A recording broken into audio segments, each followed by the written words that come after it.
Good evening and welcome to Tuesday night's Toyota GR86 Winter Series with the UkSimracers, sponsored by Results Clothing. Results work guard, dependable, coordinated outwear that provides durability to those who rely heavily on their clothing at work. Work smart, foster workforce unity and sharpen customer confidence by using work guard clothing. Work clever, rely on work guard garment design and technical fabrics to keep your workforce comfortable throughout their working day. Available in a wide range of sizes and colours, textures and finishes.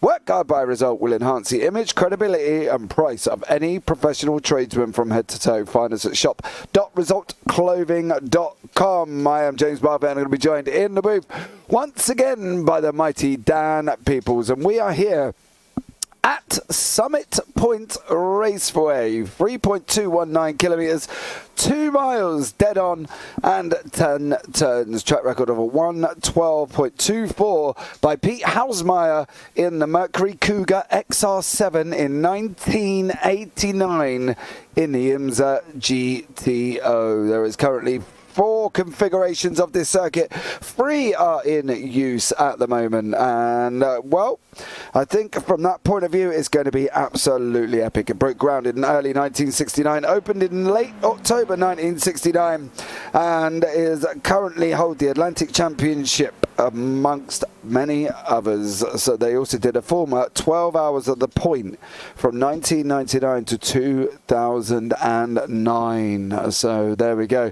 But we are here with the UkSimracers in the GR86. I think it's time to bring Mr. Daan Pepels into the booth to discuss last week's action. Good evening, Dan. How are you, sir? Good evening, everyone. Good evening, James. I am doing very well this evening, this fine Tuesday evening.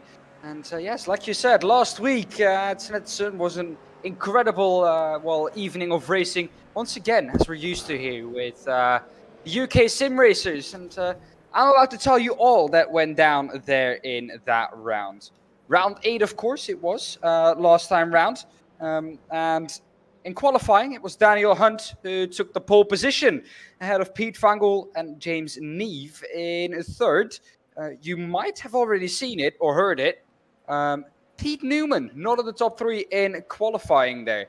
Daniel Hunt won in race 1 as well. So Daniel Hunt finally, able to get a good result. He was quick at Snetterton. Jamie Ayres in second and James Neve in third. Then in race 2 it was Pete Newman.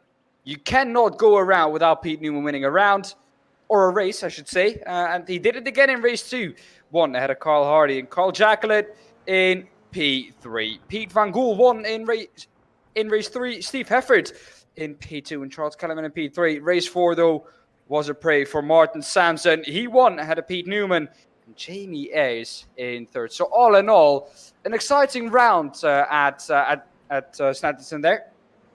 Yeah, definitely on that one. It was a great evening of racing, to be fair, and one that I think everybody can fully enjoy. It was really good, tight racing at Snetterton, the 300 circuit, wasn't it, Dan? And it made for some incredible racing, I think, as the evening went on. Yeah, it did. Well, talking about the track we're racing on here this evening, of course, Summit Point. I, James, can still remember my first race in the MX-5 around here. We're not on the MX-5 anymore with the GR86, but just to say, this is a track that is very well known within the iRacing community, and I've been racing on this track a lot, and I can still remember my first victory ever being at this track in the MX-5. Nice. How long ago was that? About 2 years ago now. Okay. That's also my last victory. What, about 2 years ago? So, yeah. Oh, poor Dan. No. Did you know what? He says no, right? And it's probably true that it is. So there we go. So you, unfortunately for Dan, he it's just not that great. I mean, it's just one of them things. But the standings are coming up on your screen currently. At the moment, you can see Pete Newman is leading the way on 2,240. Jamie Ayres on 2,119. Miles Owens on 2,094. Charles Kellerman on 1,971 with James Neve in fifth on 1,942. Roy Vivek on 1,821. Ralph Cullinan on 1,758. That's not right. Pete Van Gool on 1,585. Carl Hardy on 1,580. Carl Jacklett 1,492. Craig Jones on 1,418. Steve Hefford 953. Elise Main 854. Daniel Hunt 746 and Martin Sampson on 470. In the AMS, we've got Arnold Chagnon leading the way on 1,831. Anthony Jacobson on 1,819. Roger Morton on 1,735. David Ayres from Spyro by result on 1,526 in fourth. Andy Littler in fifth. Dale Benison in sixth, Darrell Wright seventh, Mick Barry eighth, Justin Haddington ninth, Colin Sansom in 10th, Michael Sill in 11th, Craig Deacon 12th, and then Steve Hansford down in 13th place. So there we go. And in the Teams Championship, this is what's happening in there. We've got Momo leading the way on 5,282 with Safeguard by result on 5,118 in second. Results Cloven iRacing Team in third. Spiral by result in fourth. RWC Racing in fifth. Work Guard by result in sixth. Pure Sims Esports seventh. Optical Green eighth. Platinum Racing Team ninth. Optical Red overtakes JN Racing in 10th and 11th respectively. Year 1 in 12th. DOF Reality in 13th. And Optical Blue in 14th place.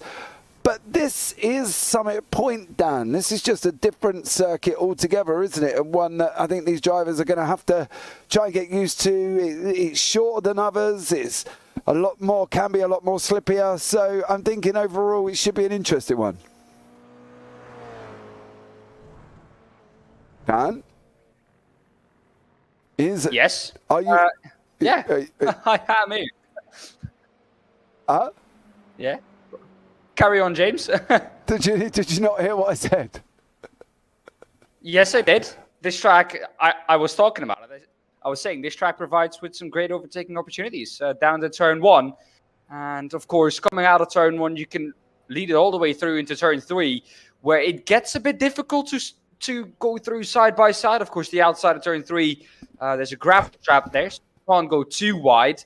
But yeah, a great overtaking opportunity into turn 1, hard braking, of course, into there, and then into turn 5 as well, which is a good one. You slow right down because it's a very tight section. 5, 6, 7, and 8, really a very tight section of the track. Then you go into 9, which is the second to last corner.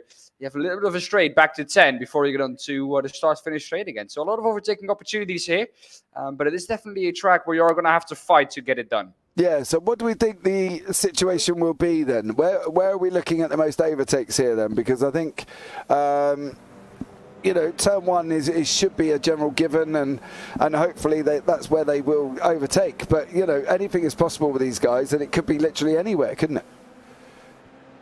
Yeah, well, the problem is, if you want to try and overtake into turn 5, you're going to be side by side for pretty much 6 and 7 as well. It's very tight, and we're going to see these drivers come up to that section in just a moment in time. They're just arriving to turn 3 now.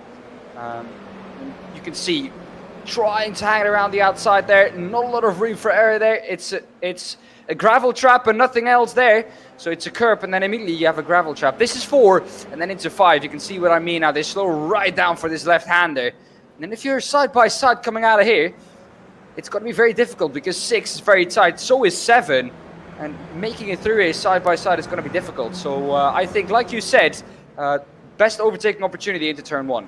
Yeah, definitely. And do you know what? One of the good things about this circuit is I absolutely love this circuit. I love going through Wagon on that run down to shoot before you get down to the carousel and the S's at the top part of the circuit. And then you come into paddock. Now, I was once famous here. I was on one of them Twitch highlights that people do, where they turn around and they go, ooh, look at my overtake. And, they do that. Partly because after the shoot, you've got that tight hairpin, right? There was a streamer that was basically racing. I was in his race. And he literally cut in front of me going into the hairpin, moved in the braking zone. I literally just missed him as he sent it up the inside of me like an absolute lunatic, and then boasted on his stream that it was a good move. Not the fact that if I didn't have as much awareness as I have got, he would have been putting me into the gravel trap. So, you know, you do love a good thing where they show it on a program and then they're like, yeah, I did amazing. And you're thinking, no, you've just literally nearly smashed into me. So well done to you. You know what I mean? Congratulations. I've got more racecraft than others to know when you're going to dive me and come through on me. But I think after being here with these guys in the MX-5, we saw, Daniel Hunt, saw some great racing, and I think overall we're going to see even more here. This circuit can be quite tough around this section they're in now, around that carousel, that S's section, and then they've got run down into paddock. And I think if they can get a good run out of paddock, that turn one, you're not going to be able to defend it. And I think they're going to have to really try hard to try and get a good exit out of here, get a good run, and then defend the inside if they can, because that's generally where I think most of the overtakes are going to take place. Yeah, well, I'm not a fan, I have to say, from what Daniel Hunt just did. I think, I don't know for sure. I might be talking a little bit, well, too much here, but, you know, I think that Daniel Hunt just blocked, if I'm correct, Shannon Ye. Or, no, Neve, I mean. Right. So, well, he had that off into 5 and 6, came back on the track on 7, and then he blocked Neve going into 10. I don't know why he did that. Maybe he felt the need to stay ahead of him to get a good run on his next lap. I don't know. But, well, if you go off track, you know, your lap is already done, and I think you should just take your loss. And as we see another one off turn 5, it proves that is a difficult corner. But I think you should just take your loss and try and slot in, try and find a gap in the traffic. Good afternoon, or good evening, should I say, to everybody that is in here as well. Darryl Wright, David Ayres, Phil across the pond, SRL TV, that's probably Mr. John Brown. So welcome in, John. Thank you so much for joining us. The Mighty Biggles is in the booth as well. Darryl Wright's in Tenerife. So I said he needs to get it up on the big screen, so that would be nice if us being, you know, multi-global. Ewan Bramer, welcome in as well. And also, there was a new name I haven't seen for age of Future Primitive. Big up Dan Hunt. Dan currently in 4th place at the moment, but it is the Irishman Ralph Cullinan sitting on pole. Now, if I'm not mistaken, that will be, apart from obviously the reverse grid, that will be his first pole position, will it not? Yeah, it will be. He hasn't had a pole position yet. No. So this is his first one then? If he can hold on to it, yeah? All right, okay, cool. If he can hold on to it. Yeah. But I think that time is going to drop a little bit more than it already had now. See, I don't know about that, because normally round about this time we end up with what we've got going on the bottom of the screen where nobody is improving through sectors. So I think Ralph could be doing a good job here. I think he's going to be doing well if he can hold on to it, the Irishman. Sure he will love that, and see how he gets on. But I think for now, while he's sitting on pole, he's doing an absolute stellar job. Van Gaal got into 2nd on the same time. Newman in 3rd. Hunt in 4th, Hefford 5th, Ayres 6th, Jacklett 7th. Seal leading the AMS, currently on a 124.17. So there we go. Come on, Ralphie, says Alan Toon. Matching P1 and P2 times. Yeah, 119.852. I think Cullinan's got it by the fact he's got a C at the beginning of his name, to be honest with you, John. So there we go. As a birthday present, please can I have a result 1, 2, 3 in Pro and Am in at least one race? Not asking too much, says David Ayres. So did I really just hear you say, James, that he got it because he has a C in his name? Yeah, at the beginning. Do you not know the general rules in racing? Yeah, it's alphabetical.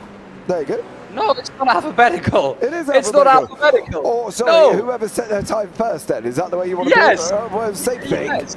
Same thing. No, it's not the same thing. It is the same thing. You're just being pedantic here this evening, and I don't like it when you're being pedantic. I tell you, you wait till I see you. You know, buff you around the ear hole. being cheeky to your elders, young man. Steve Evans on a green here as well. Daniel Hunt has gone purple in Sector 1. Pete Newman seems to be struggling here. He's taking a little bit more off tracks than he needs to. But it is Daniel Hunt from the DOF Reality setting purples across the board. And now he's tucked up right behind him. He's going to catch a draft there as well from Jamie Ayres in front of him. So he's gone on to pole on a 1:19.574 by 3/10 of a second. And that was draft related, Dan, wasn't it? Yeah, well, you want to have that draft, especially on the run down from the last corner to the first corner. It's a long straight, the start-finish line about halfway down the straight. So that's also going to be something in the race as well. If you can stick close enough to the driver ahead of you, it is, well, fairly possible that you can get in front of him or just get alongside him before you cross the finish line. So it is going to be a sprint down to the line if you're close enough.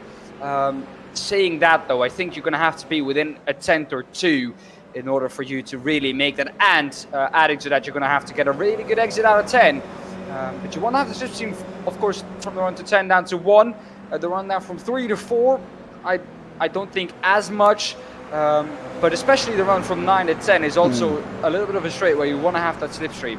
Yeah, you want to tuck in right behind him as much as you can here. As you see with Jamie Ayres tucking right in behind Steve Hefford. There is an improvement from Jamie in Sector 1, not so much in Sector 2.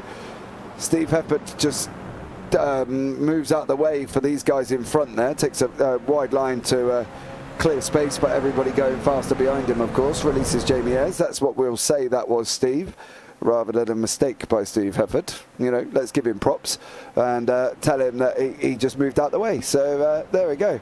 But overall, though, I think we're in for an absolutely barnstorming race here. You can see the top 10 on your screen is all, top 8, sorry, is all pros, with Morton and Thiel in 9 and 10 there. So let's see how this can go on. And this is where the general times drop off now, Dan, isn't it? We don't really get much improvement on the times from here on.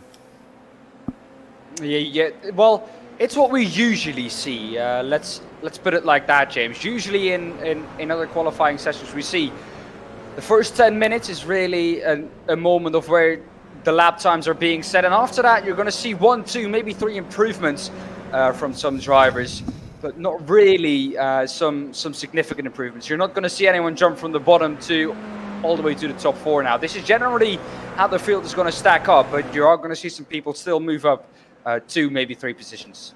Yeah, there we go, guys, as well. It's going to be an interesting one here. So sit back, grab your drinks, get your popcorn, chill out, relax, and enjoy 4 15-minute heats of absolute incredible racing. Biggles, casters, fight.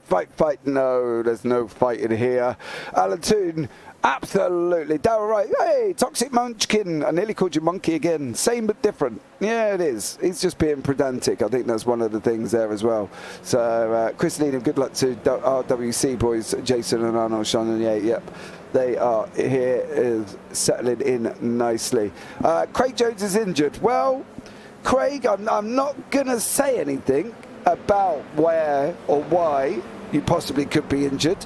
I'm going to leave that one completely up to you, and you guys in chat can leave it open to your imagination about what Craig may or may not have injured there as well. That's a cracking lap from Ralph to share with PVG. Brilliant, says Alan too. Yeah, since then Daniel Hunt has gone about 3/10 quicker, but it should be overall an outstanding evening of racing. And Biggles there, I might get a Big Mac. Well, you don't live anywhere near a McDonald's, so your Big Mac is travelling about 25 miles, if not more, to get some. So there we go. Darryl Wright, oh yeah, I did hear you had a very, very small injury. Yes, very, very tiny. He's something very small, and needs to sit on a rubber ring, shall we say, with 3 minutes 43 remaining of quality. Charles Kellerman has gone green in Sector 1. He's looks like he's a little bit struggling there, as we see there. That was that Channonier, I believe, diverting off the track. I believe it may have been. It was.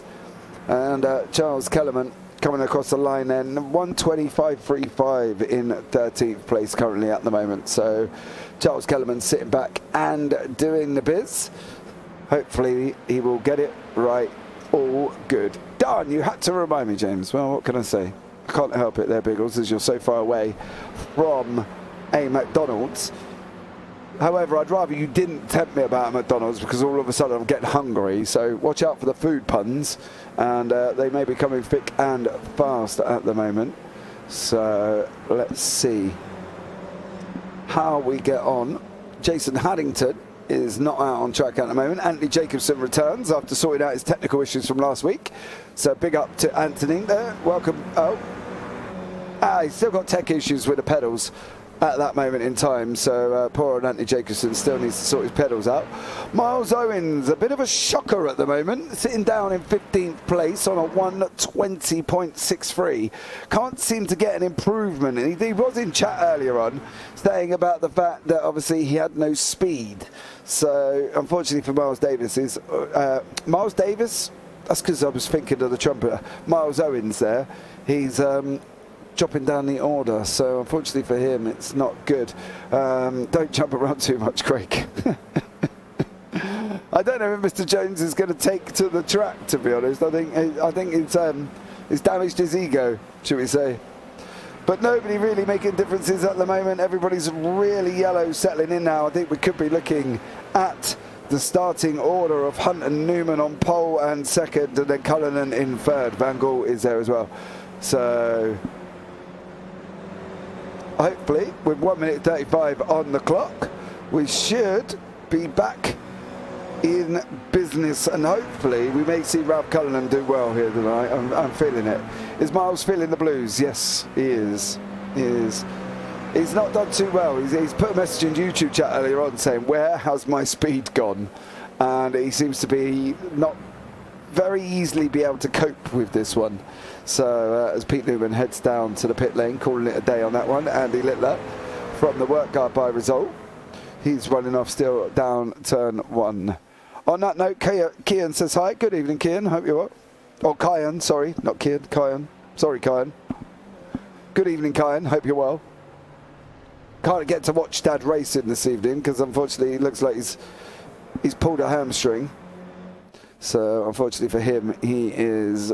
Are you actually going to race this evening, Craig, or you're not going to race this evening? Haven't quite worked that one out. You said you're injured, but are you going to race? So Kyan is the regular viewer, Alan Toon. Him and Phil across the pond. Kyan's in here as well. Will love it. He loved it when he was in the booth, I've got to be honest. He did an absolute cracking job along with everybody else. So well happy for them guys there in the booth, who were in the booth. It was yeah, incredible evening of racing, I think you have to admit. It was a rather good one. So hopefully there we will be all good and dusted. I think Dan, that is the end of qualifying. Are you able to read the grid? Or would I am able to read the grid. Off you go.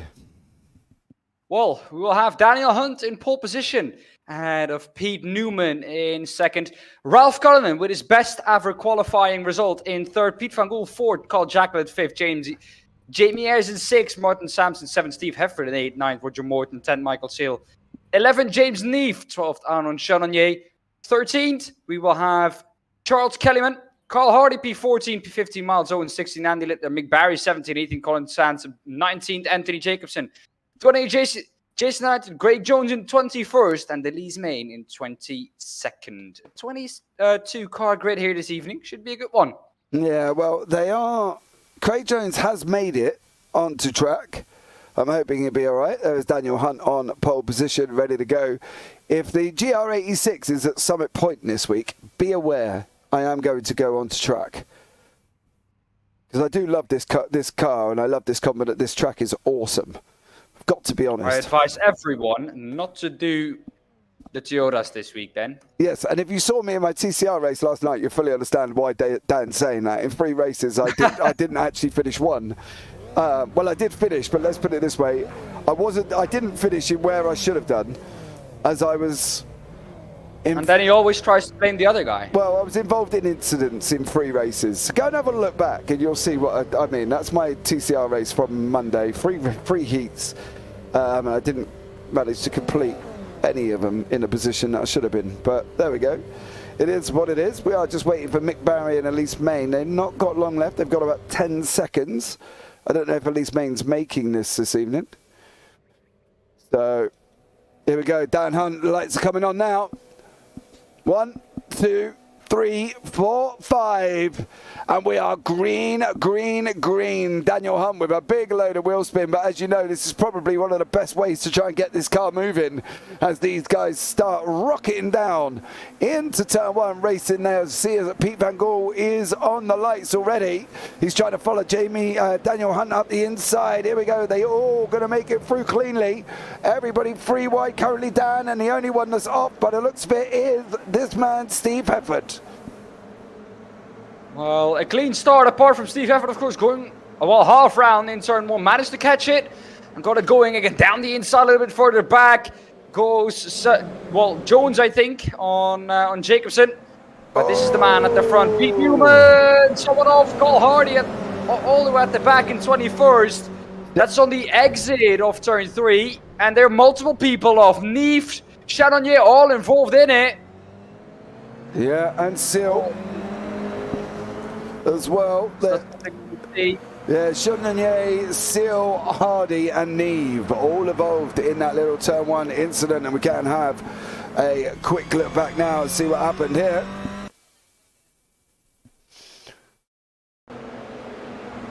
Oh, Neve's on the inside. That was one of the results, boys. Ooh. There we go. And that's how that one all materialised already. Looks like Jacklet's been off track as well, Dan. It looks like it's been a bit of a frantic one near the back there. Yeah, well, we're going to see how this is going to unfold. But Addington being overtaken by Jacobson around the outside, the number 19. Well, he's got to defend it. He has the inside. He has the preferred line through there. Wasn't quite able to do so. Ralph Cullinan in a battle with Samson behind him. And, well, this track, like I said, it provides 2 really good overtaking opportunities here into 5 and into 6 and into turn 1. This is the last of the good ones, so now he's going to have to stick behind all the way through 6, and this is a crash between Sansom and who's involved in that as well? Littler is involved in it as well. Littler is going to, well, cut across 6, 7, 8 and 9. Yeah, not good there. But there we go. Managed to catch the end of it, but it is still Pete Newman out in front with Daniel Hunt. They have swapped positions, but through all the carnage there, that turn 3 is always a killer. It is. Here we go with Newman. Hunt now right up behind him. He's got to be looking at taking the inside line if he can. If he's going to do it now, he's got to do it. He's pulled out. Is he going to send it through this time? No. But they have got PVG right behind him. Cullinan's all the way down in 5th place after losing 2 spots there. And unfortunately for Ralph Cullinan, he's dropped down the order into 5th there.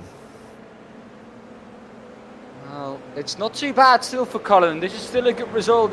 In terms of consistency, if he can stay here and he can try and keep 5th and maybe get onto the back of Ayres again with some help from Samson, this could still not be a bad result. And hey, it's not over yet. 11 minutes and 30 seconds to go. Still quite a long way to go in this race, and as we know, still a lot can happen. A little bit further back though, it is Charles Kellyman trying to fight his way around Morton.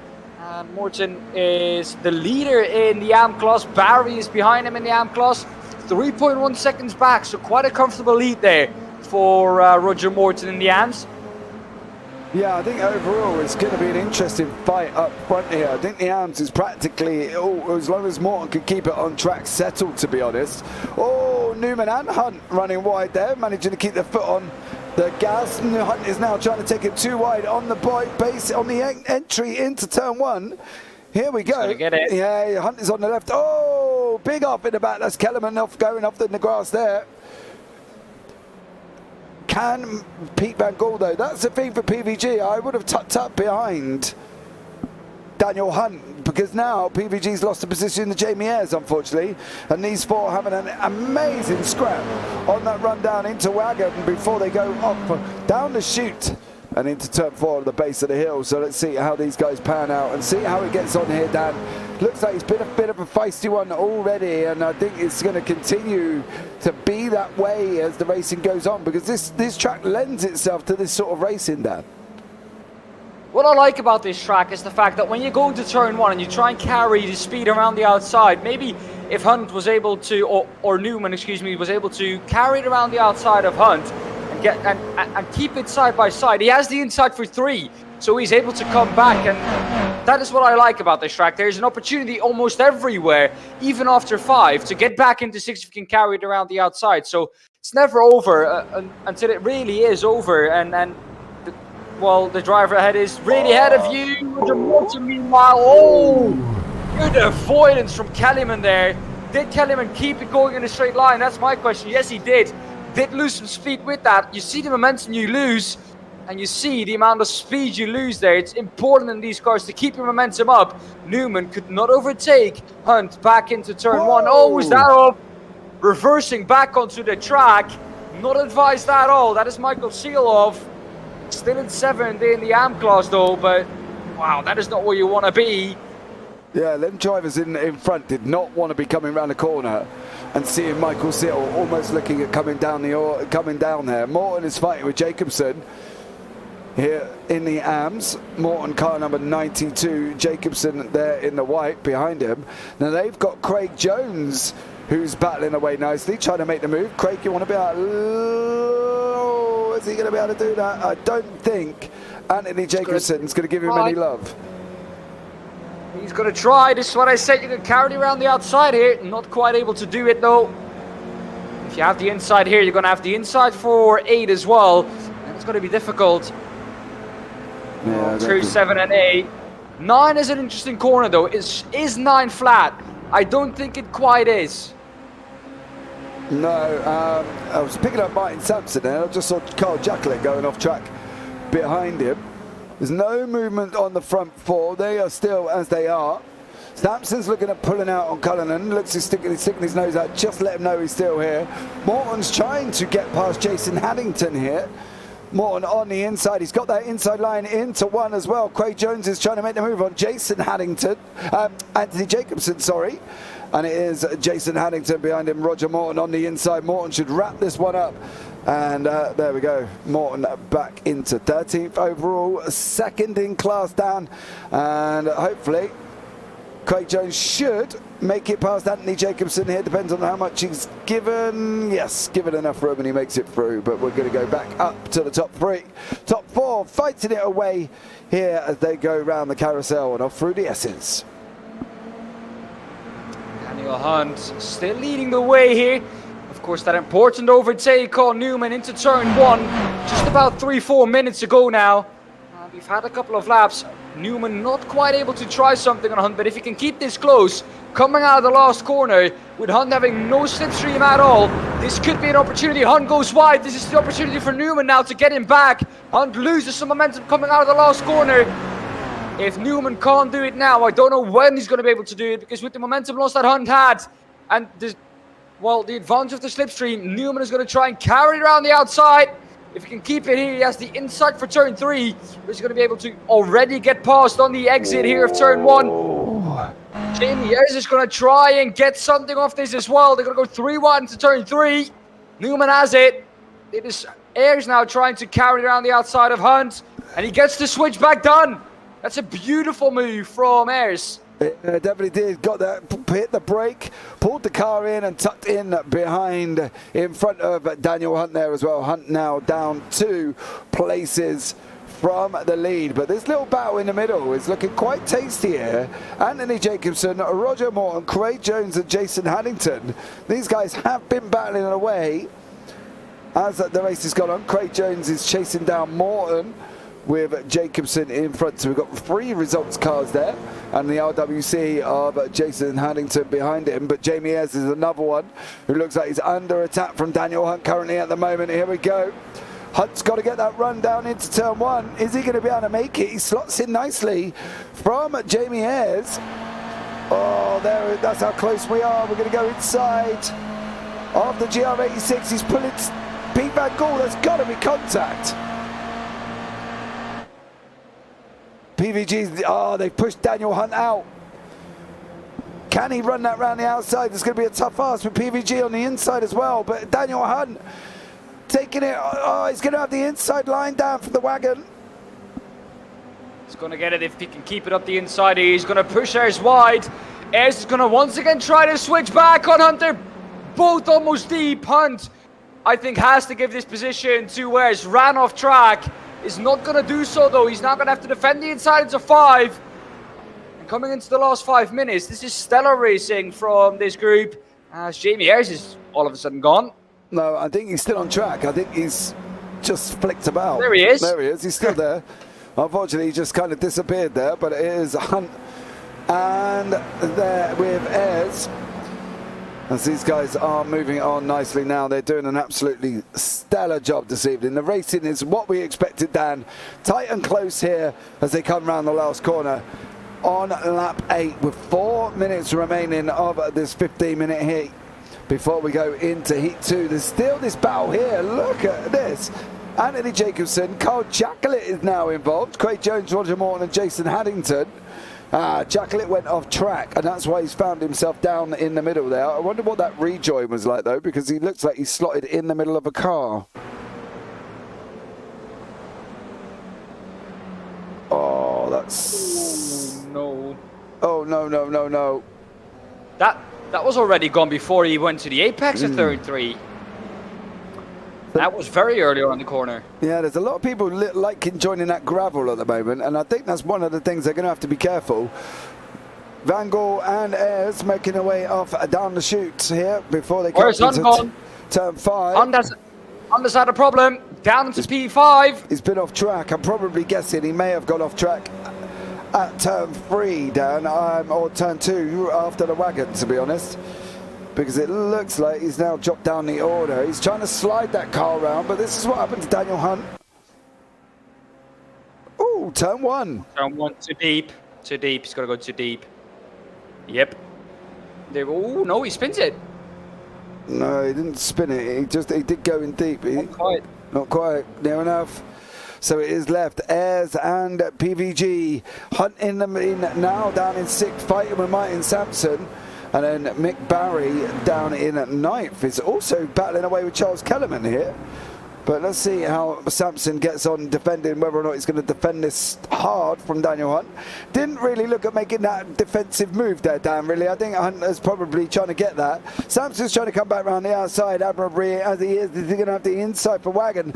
Not the ideal line, I've got to be honest, because you need to tighten up this corner, and it's not ideal. He wants to be out on the left-hand side. Yeah, he's going to get it, but is he going to be able to hold it off there? I think Hunt's going to try and run him at the inside. Down into 5 he goes. Daniel Hunt in the orange and white. Martin Sampson in the all red optical. And did lose the position in the end, Dan. He was kind of got off the inside line, didn't he? Yeah, well, still Kellyman behind Mick Barry. Mick Barry now the leader in the AM class. Jacobson in 10th overall is in 2nd, and then Roger Morton in 13th is 3rd in the AM class, so that's the top 3 there. Kellyman, do you think he's going to be able to get past Barry before we get to the end of this race? 1 minute 31 on the clock. We're going to have one and one more if they're not going to take the white flag this time around. Don't think we're going to see Barney. It looks like Barney's not there, so I think the white flag is going to be the next one.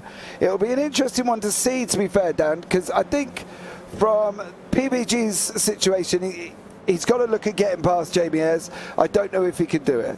Kellerman is now going to trying to send it around the outside of turn 1 with Mick Barry. Barry tucks in behind him. That's a rather different way of doing that. I'm not quite sure I would have tucked in behind him and rather sent it up the inside of him, to be honest, but there we go. I'm up in the booth and not on the track, of course. Yeah, I always say there's a reason, James, we are up here in the booth and not out on track.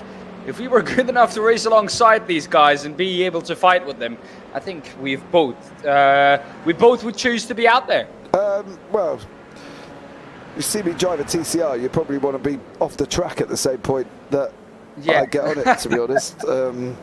Oh, Kellerman slid there. He's making it round nicely though. And this should be the final lap of the race from Pete Newman.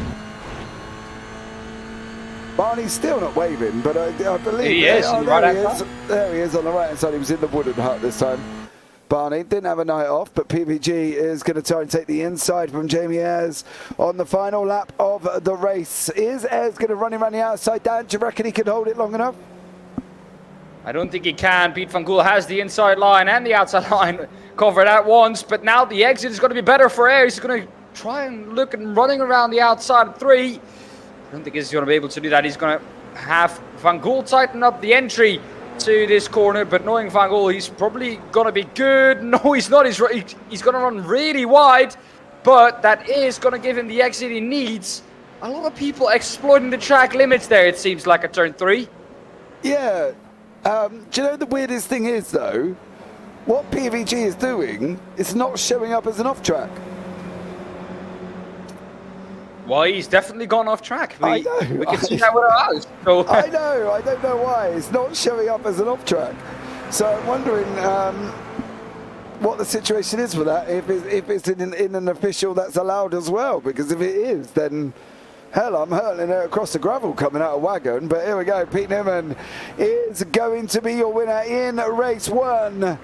The Pure Sims, Pete Newman takes the victory in race 1 with PVG in second, Jamie Ayres third.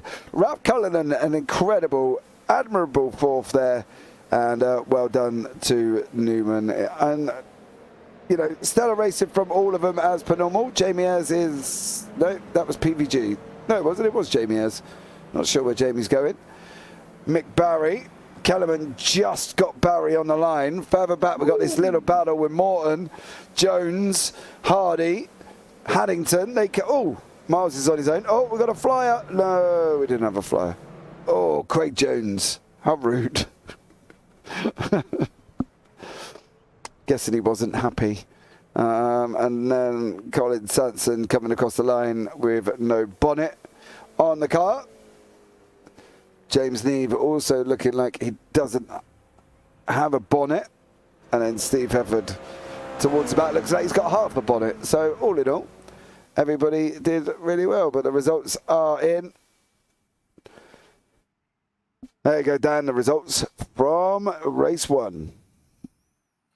Well, like we saw, Pete Newman taking the victory ahead of Pete van Gool in second and Jamie Ayres in third. Ralph Cullinan, very lofty P4 for him, so doing really good there. Of course, qualified in third and was not able to keep that podium spot. Had to give it to Jamie Ayres. Got close to the fight between Pete van Gool and Jamie Ayres in the end. About 6/10 was the gap for Ralph Cullinan, but ended up in P4. P5 for Daniel Hunt, Martin Sampson in P6, Miles Owens P7, Charles Kellyman in P8. Then we have Mick Barry, the winner of the AM class, in P9, Anthony Jacobson 10th, Carl Jack at 11, Carl Hardy P12, Roger Morton in 13, Greg Jones 14, 15, Jason Haddington, 16, Arnold Chanonier, 17th, Colin Sansom, 18th, we have James Neef, 19th, Steve Hefford, 20th, Michael Seal, and in P21.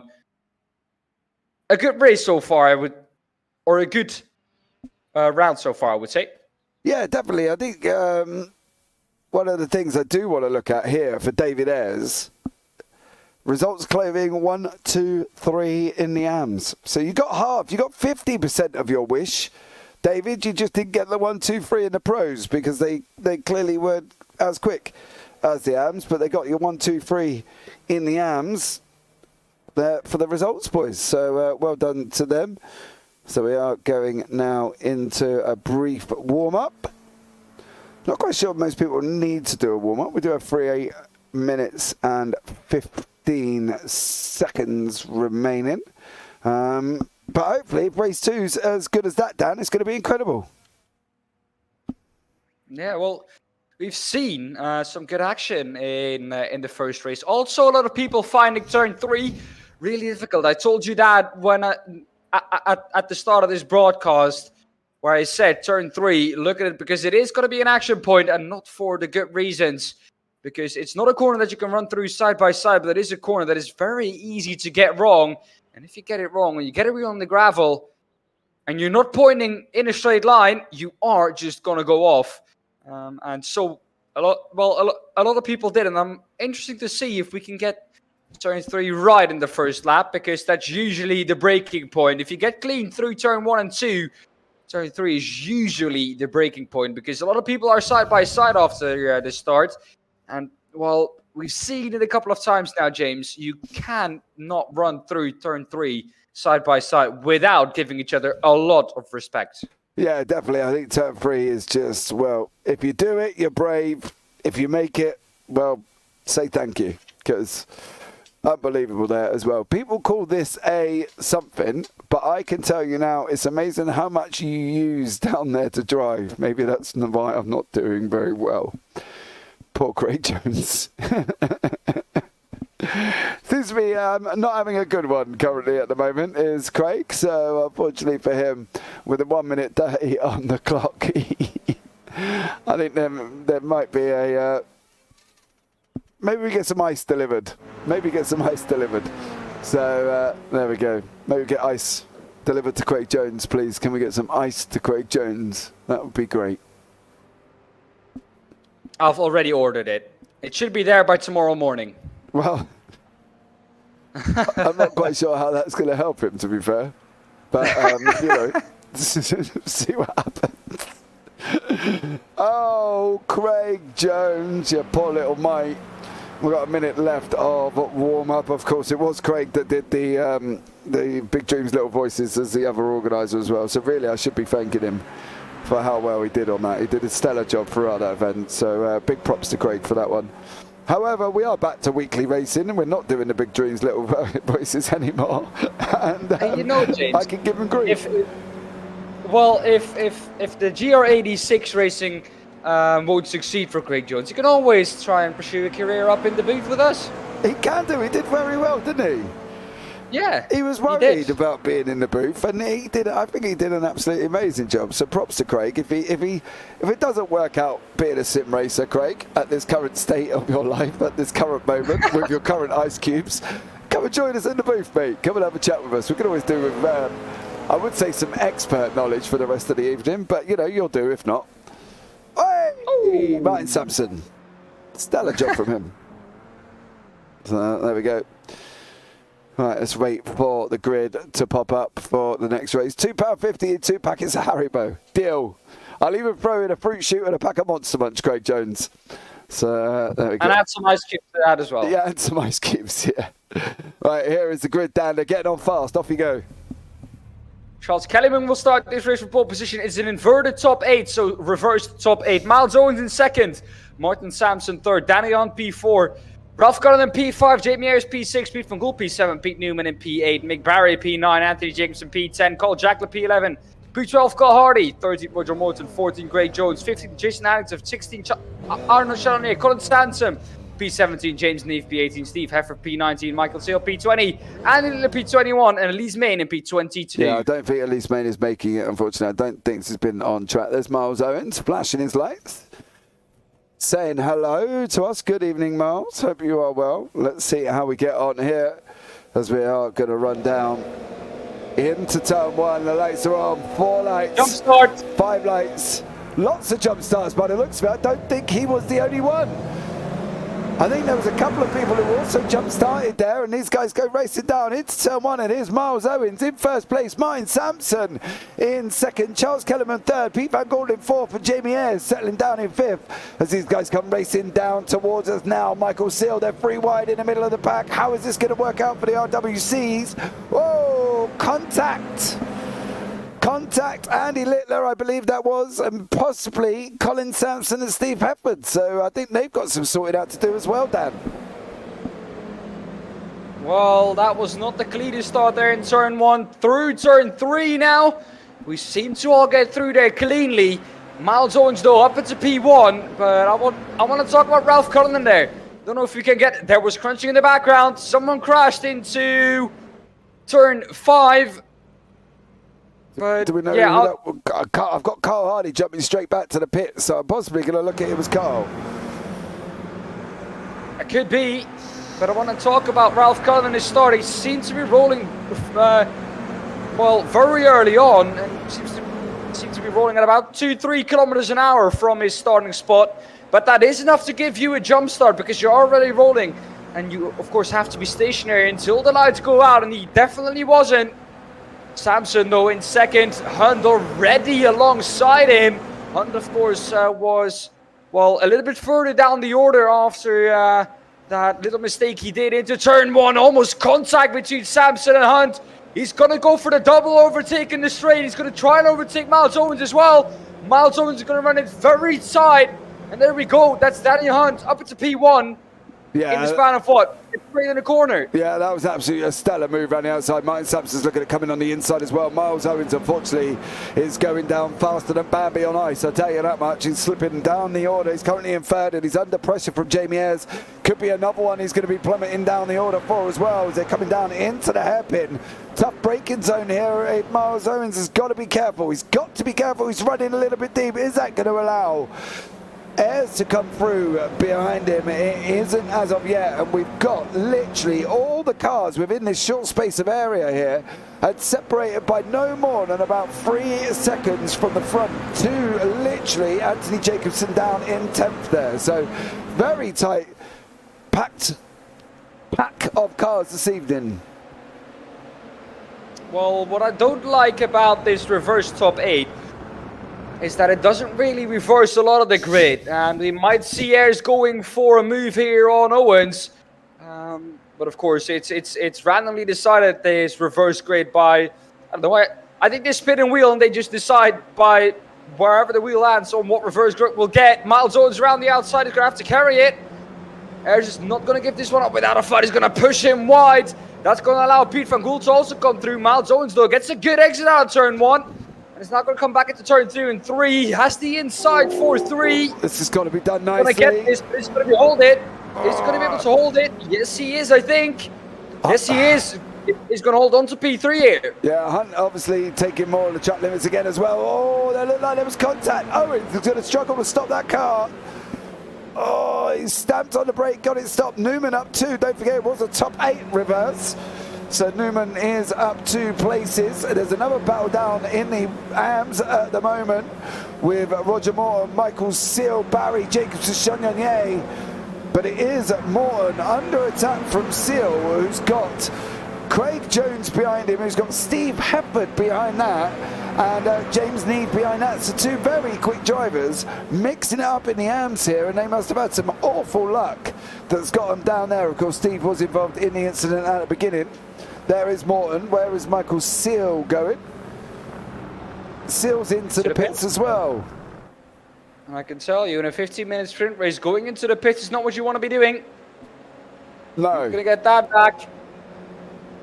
Definitely not, as Charles Kellerman looks like he's just lost a place to Carl Jacklett there. Jacklett has gone past Kellerman down into turn 1 as these guys go running off through 2 and coming into 3. PPG and Jamie Ayres again. Still battling away. Miles Owens managing to hang on to his spot though, Dan. But the question is, I suppose, from his point of view, is how long for? While Steve Hepburn is trying to hang on to his spot from James Neve all the way down in 14th and 15th.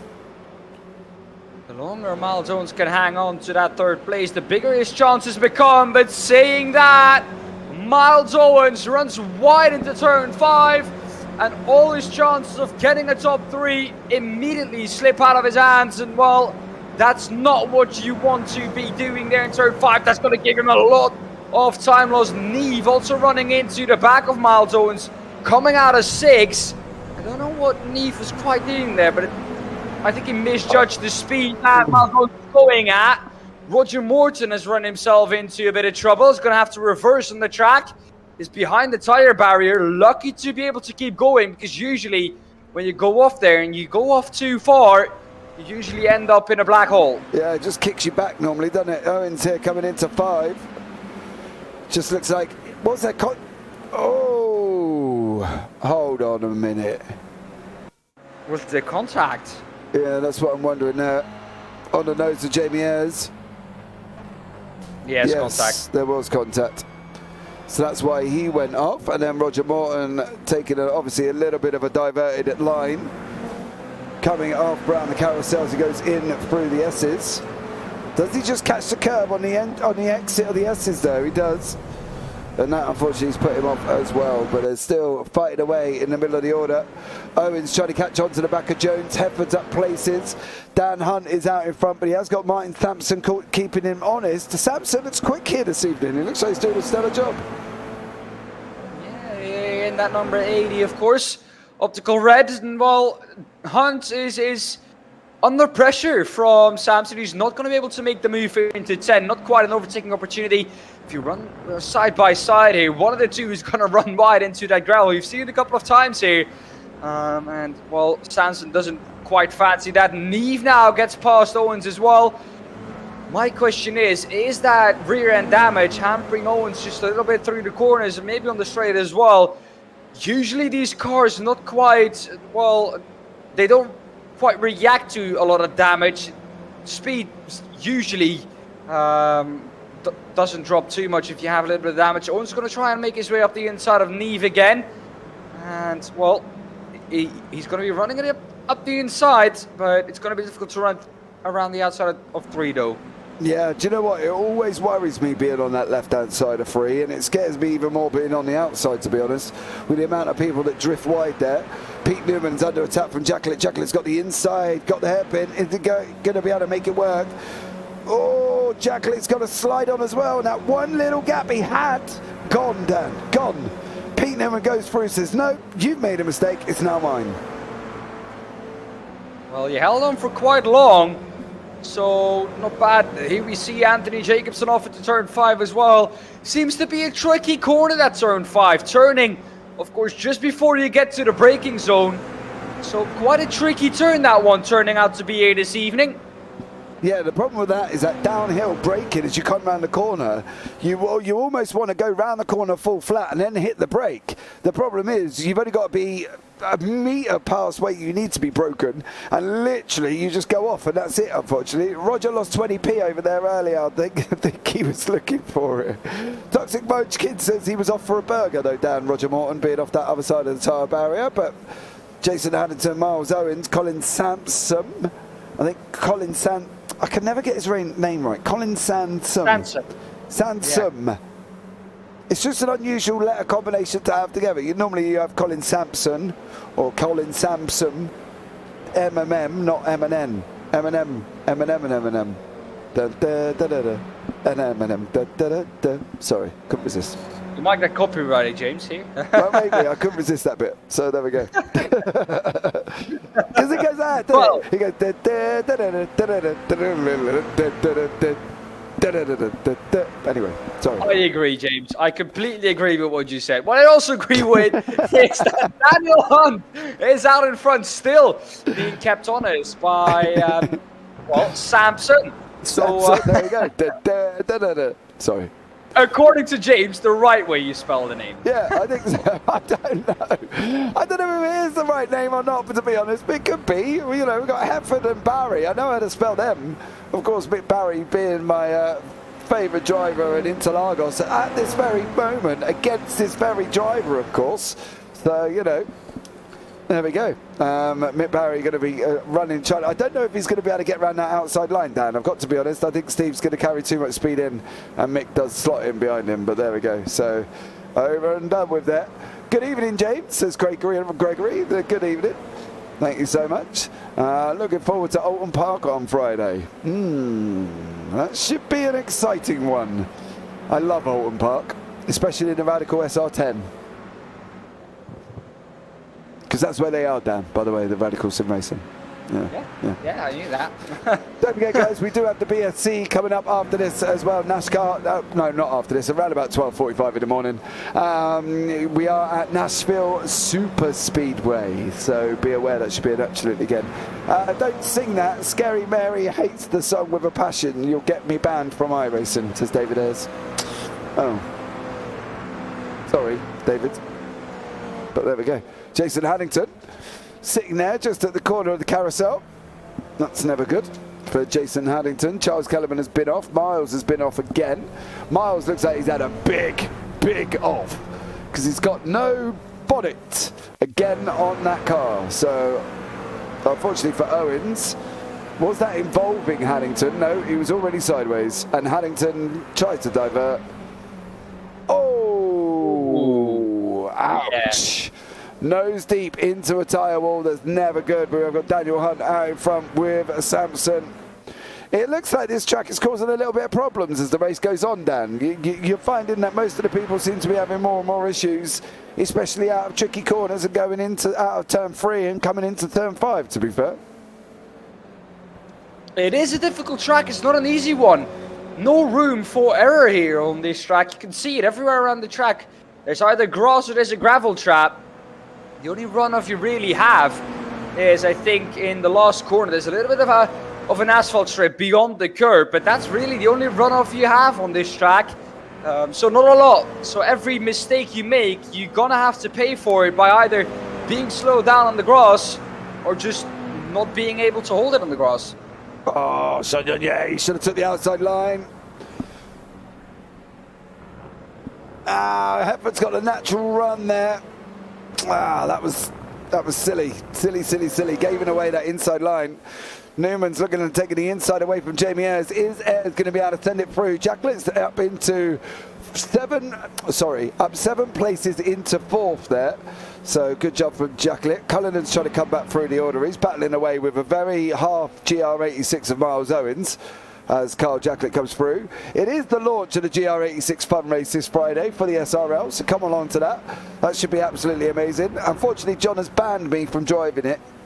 He said he needs to hear my voice over the broadcast rather than my racing on track, which I thought was a little bit offensive. But, you know, I guess from that point of view, I'm clearly valued somewhere, which is more in the booth than on the racetrack, Dan. Slightly. He's also clearly watched your TCR on Monday. He actually did watch my TCR on Monday. I think his opinion is... I think his opinion on that is completely fair then. Yeah, he definitely watched my TCR on Monday, and John did tell me that I've got to stay in the booth, so I'm not quite sure why. However, I did try and do the, I could do the commentary from the race, John. What do we think? What do we think of that?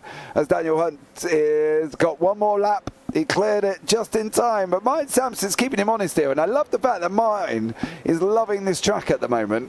I'm sure I've raced Martin here in an MX-5, if I'm not mistaken, a very long while ago. I'm not sure how I got in. What Sampson's maybe it might be a little bit out of my reach now, but yeah, he was at one point. I'm sure he was at one point. We were close together. Oh, Hunt's gone round! No, Hunt's gone round! No. The master of drifting, Daniel Hunt. Wow. You underestimated that, mate. That was Tokyo drift style. What we expect from Daniel Hunt. And guys, if you've not driven a GR86, that's how you keep it on track when you're out. But it has released Martin Sampson in the lead, bro. Incredible. Yeah. Could take his first victory here of the season, I think. Martin Sampson. Yeah. Come on, Sampson, son. Get it done. It's coming down into the last corner. He's got to keep it on track, innit? He's got to bury this last corner. If he can survive this run from 10 down to the first corner, he's going to be all set to go, I think. But he's going to close down his Hunt. We're going to enter the last lap now. He's all over the back of Sampson. He's going to keep to this inside line. He's going to try and push Hunt to the outside now. Try and open up the corner as much as he can. Hunt is going to try and run around the outside. He's not going to do it. He's got to open up the steering. Open it up. He's going to get on the gas, and he didn't get on the gas. Sampson now trying to push him. They're going to be side by side going into turn 3. Is Sampson going to get this? Is Hunt going to end up on the gravel again? Yes. Is Sampson going to get there, or is Pete Van Gool going to come through? What do we reckon? I don't think Pete Van Gool's going to be able to come through. He's going to have to try something into the next corner. He is trying it, almost touching Sampson. Going into 5. Behind him. Well, Danny Hunt has done it, I think. No, he's got to survive the S's. He's got to survive this right-hander. And then he's got that run down through the next right before he gets on. The thing is, he's got to keep it on track on the last corner. Is PVG going to make the move on Martin Sampson? No. Here we go into the last corner. Hunt's got to keep it on track. Oh, it does. PBG carries more speed. Is he going to get him? I don't think he is. Samson. Oh, Samson took it. Oh, wow. Oh, unbelievable. I really hope there that when he got into the lead, he would be able to hang on to it. But Daniel Hunt, just too quick, it seems like. Samson needed that draft to keep up with Hunt. And in the end, them two fighting actually allowed Pete Van Gool almost past Samson as well. Yeah, do you know what? He almost needed to make the decision on turn one to take the opposite line, didn't he? Like, he should, maybe carrying that outside line might have been better. But he kind of didn't. It was almost that insecurity of which way to go. I don't know where to put my car, and maybe just planting the 86 in the middle of the track may have helped him more, to be fair. I don't know.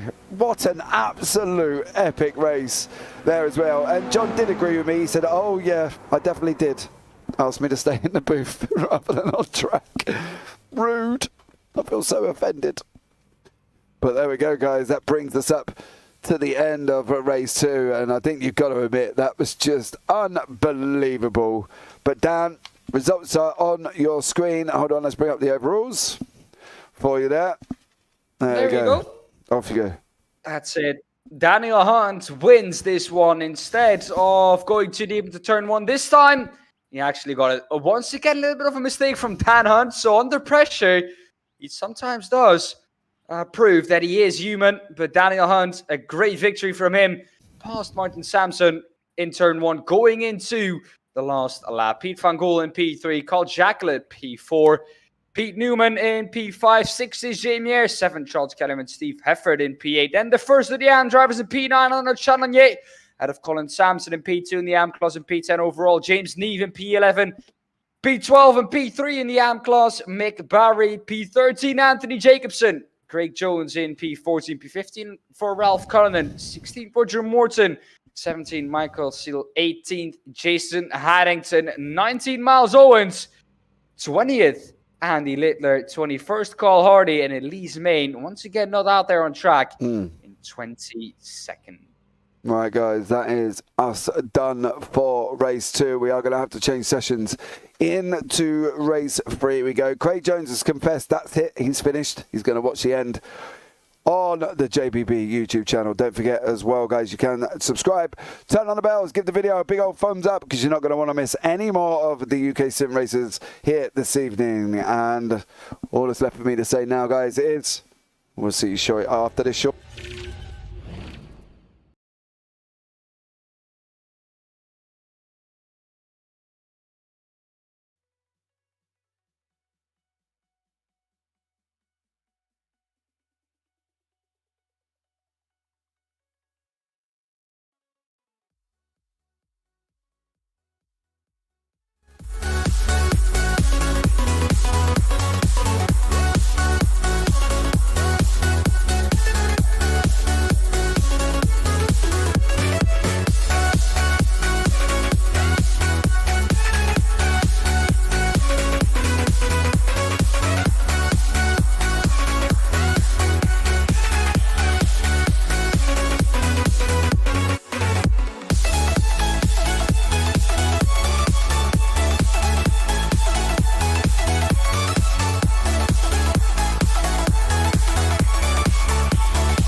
Okay, guys, welcome back with myself, James Parfitt, and Daan Pepels in the booth. Thank you so much still for joining us as we've got 2 more races here left from Summit Point, and I think you've got to admit race 2 was an absolute cracker.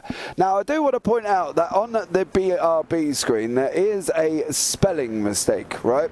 Now, it's been like that for 4 seasons, and I hadn't noticed before, but John keeps pointing it out to me from SRL TV there. Keeps telling me he is this correct spelling mistake. However, he did say that he's corrected it himself with his own pen, and he's drawn on the TV, so that should be a fun one. Yeah, no, he said he corrected it by end. The wife ain't happy. The OLED was expensive. So there we go. So John making his own corrections on the spelling this evening. So thank you very much, John, for that one, and thanks for correcting it. But I will say it has been like that for 4 seasons, and you are the only one that's ever pointed that out to me. So there we go. Yeah, I appreciate him pointing it out, being the grammar police and spelling police that he is. He's done an absolute stellar job. So there we go. Thank you, John Brown from the SRL TV, for pointing it out. I still haven't. Do you know what, John, as well, is I write it down every single week that you put it in chat, and I still forget to correct it. So that's my mistake. But we have got about 1 minute 35 left of practice till we go to a complete random reverse grid here this evening for what's planning to be race 3, and it should be a good one, Dan.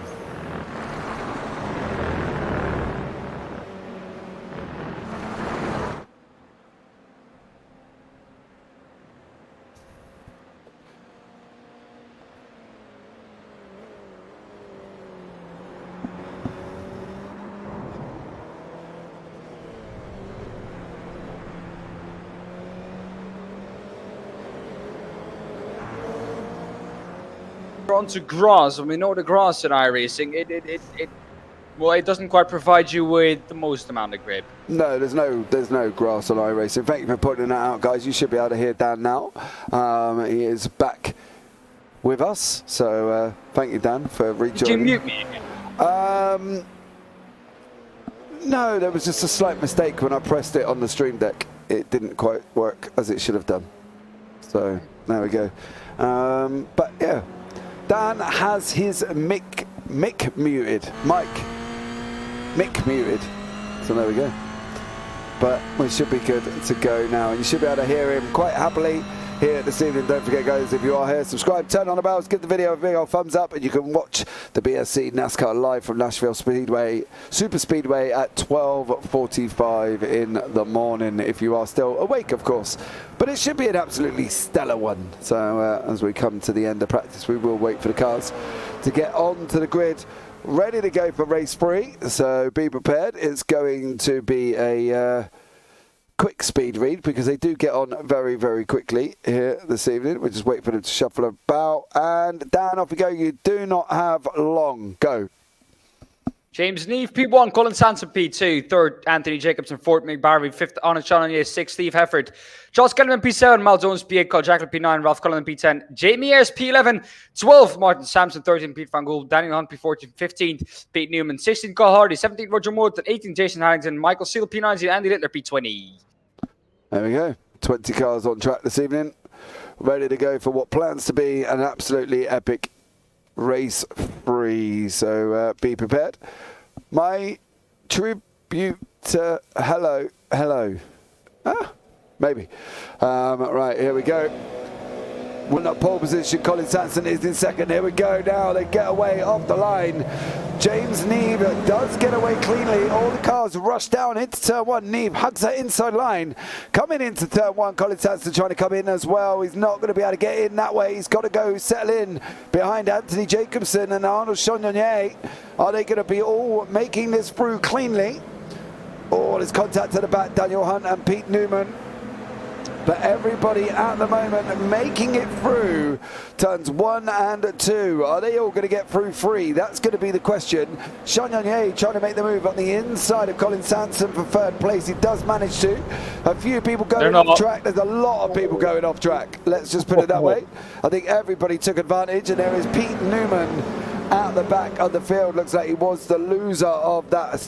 Whoa, Colin Sanson also going off there as well. So Newman in 3, Sampson in 5.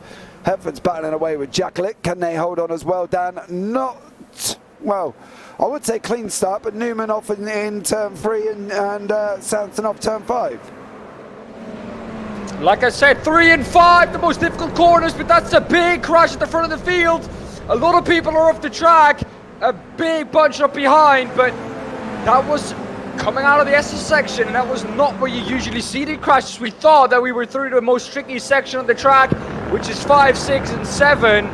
Coming into 8, I didn't expect to see people go around there, but side by side and contact was made. And well, the rest is history. Contact between a lot of people. Miles Owens up into P4, Chardonnay 3rd, Jacobson 2nd. Both AM drivers are on the podium at the moment, and Neve leading the way. Yeah, he is. That started off with Mick Barry there. Unfortunately, there's somebody else, Miles Owens, going round as well.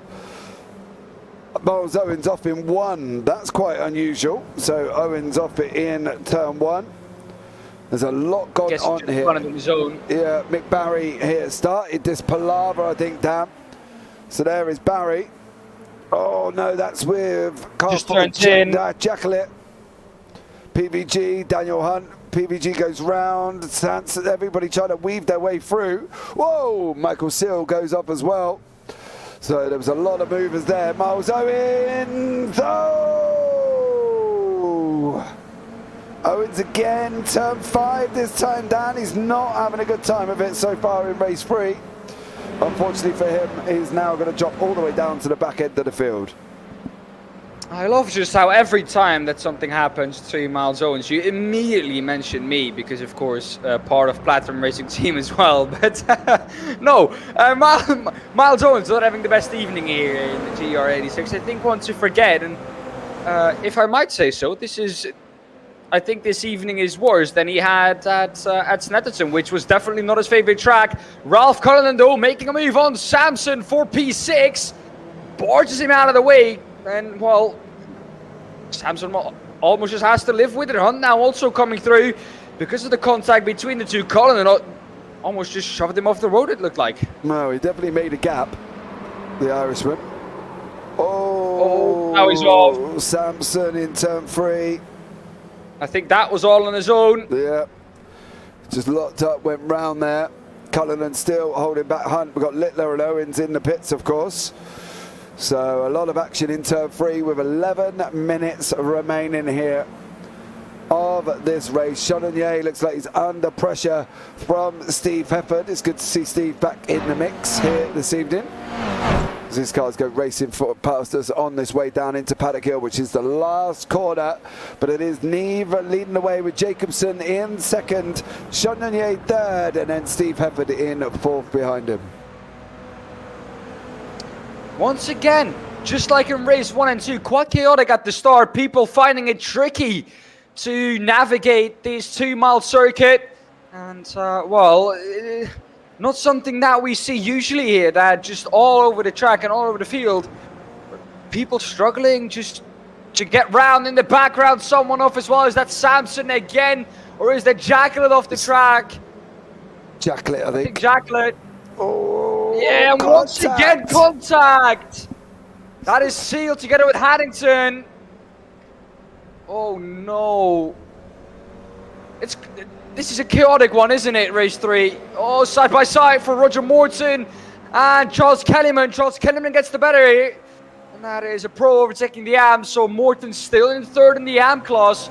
However, P1 and 2 of the AM class are up in 3rd and 4th overall, so it's going to be quite a long way for Morton to catch them up, and I think practically impossible if nothing happens here in the next 10 minutes. Mick Barry defending stoutly from Pete Newman currently at the moment as well. Ralph Cullinan still holding 6th place. Not sure how he's going to get on down this straight though. He's got to bury the last corner here as Ralph. Otherwise Daniel Hunt's going to get the jump on him again. Hunt looks like he's got that corner buried. He's going to travel so much faster This is going to be looking it down into turn one. Cullinan's got to make the choice. Is he going to go in? Is he going to go out? What way is he going to go? Nobody's going to know. Hunt's going to look at making the last late lunge here. Into turn one he goes. Daniel Hunt from DOF Reality. Ralph Cullinan by results there. And it is Daniel Hunt making that move over Ralph Cullinan. Roger Morton still tucked up behind Charles Kellerman. Mick Barry running side by side with Pete Newman. Newman's through. Van Gaal's in the pits. So there we go. James Neve still out in front with Anthony Jacobson. And there's been so much going on. Oh, Newman's run. Newman's gone round. Yeah, he's gone round. Yeah. He tried to correct it, but just overcorrected a little bit. It looked like James just running out of road a little bit, maybe braking a little bit too late. Talking about braking late, that was Charles Kellerman braking very late, running a little bit deep into turn 5. Contact between him and Morton, left rear to right front, and usually that results into one of the two spearing off to the left-hand side, but this time both continuing. Luckily for them, Hardy though has about a 4.4 second gap behind him to this pack of 3. Seal doing a good job as well. Didn't have the best race in race 1 and 2, but in race 3 is definitely up there in the top 4 of the AM class. And if he overtakes Morton, gets a podium there as well. Oh, Neve's going to look at Jacobson's going to look at the inside of Neve. Didn't get it done this time. Cullinan and Hunt as they are, but you can see the Morton Seal battle behind him. Morton on the right. Seal is tucked in behind him. And he's trying to get past Charles Kellerman at the moment. Morton's got in a little bit deep into 1. This is going to come out running them side by side into 2, Dan. And at the moment, it is Morton on the right-hand side with Charles Kellerman now coming down into 3 we go. How is this going to pan out now? Is Morton going to hold on? Kellerman's going to run in. They're going to go too wide. Yeah. They pirouette together. Oh, wow. Seal just got through that like Moses opened the sea for him. Oh. That was coming, and unfortunately for them, they both went round together, both tried to move in turn 3, and it didn't work out. And wow. Seal just threaded it through the eye of the needle there, I tell you that much, to get past that one. We'll have a look back at Seal's move in a minute. I just want to see how Anthony Jacobson gets on with Steve Heffer tucked up right behind him here on running down the start-finish straight. Should be good here. I think that Heffer is just a little bit too far back. He could try and make a lunge into turn 1, but it's going to have to be a lunge from a long way back. He's going to have a look though, but not going to do it. Was always too far back. Danny Hundo and Jamie Ayres is not too far back. He's already alongside going into the braking zone and gets ahead into the apex of turn 1. Now the better exit though is for Ayres, but Hunt gets ahead by enough margin that he can keep it into turn 3, but James, that was like Moses opened the sea there for Seal. Yeah, it definitely was. I want to see if we can have a look back at that one very quickly. There he is. Watch this. If this could get any closer. Can we go gearbox maybe? Because it is on the rear. Oh, no. He makes it through, doesn't he, on the nose? And I think he just misses, doesn't he? Yeah. Incredible. Let's see if we can catch Michael Seal's gearbox. Watch the back end, how close this car was. So we're coming round there, already off. Here comes the car now. Whoa! Oh. Wow. Unbelievable action here in race 3. 5:27 on the clock, Dan, and that, you got to admit, was a close one. Well, I have to say, if you would be that rear view camera on Celia's car, I think you need some new underwear at the moment, because that was rather close. And well, he got through, but it seems like he's had a little bit of a moment himself as well. Dropped down to P13 now.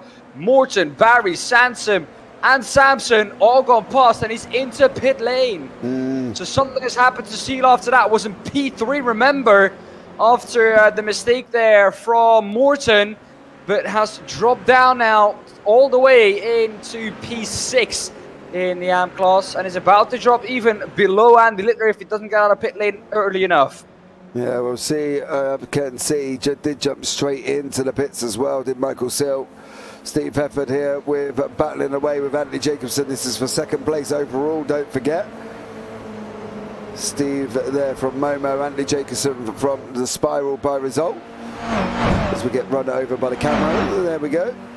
Jamie Ayres and Daniel Hunt battling away as well. But this battle here, that's incredibly close between the three as they come round the final corner. Jacobson's gone wide, he's on the gravel. He's on the gravel. What's Sean Yonye?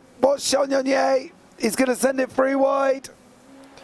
He can't find a gap. Heffer's blocked him off. Is he going to come in through the middle? Arnold Chagnon tries to go through the middle. Oh, he makes it. Does he? Yeah. Yes. He does make it. He took it free wide and he made it up past Anthony Jacobson and is now settling in currently in third place overall. So Chagnon doing an absolute stellar job. Don't forget, this is the battle for the lead of the AMs as well here this evening. So Chagnon and Jacobson are in the top of the AMs category.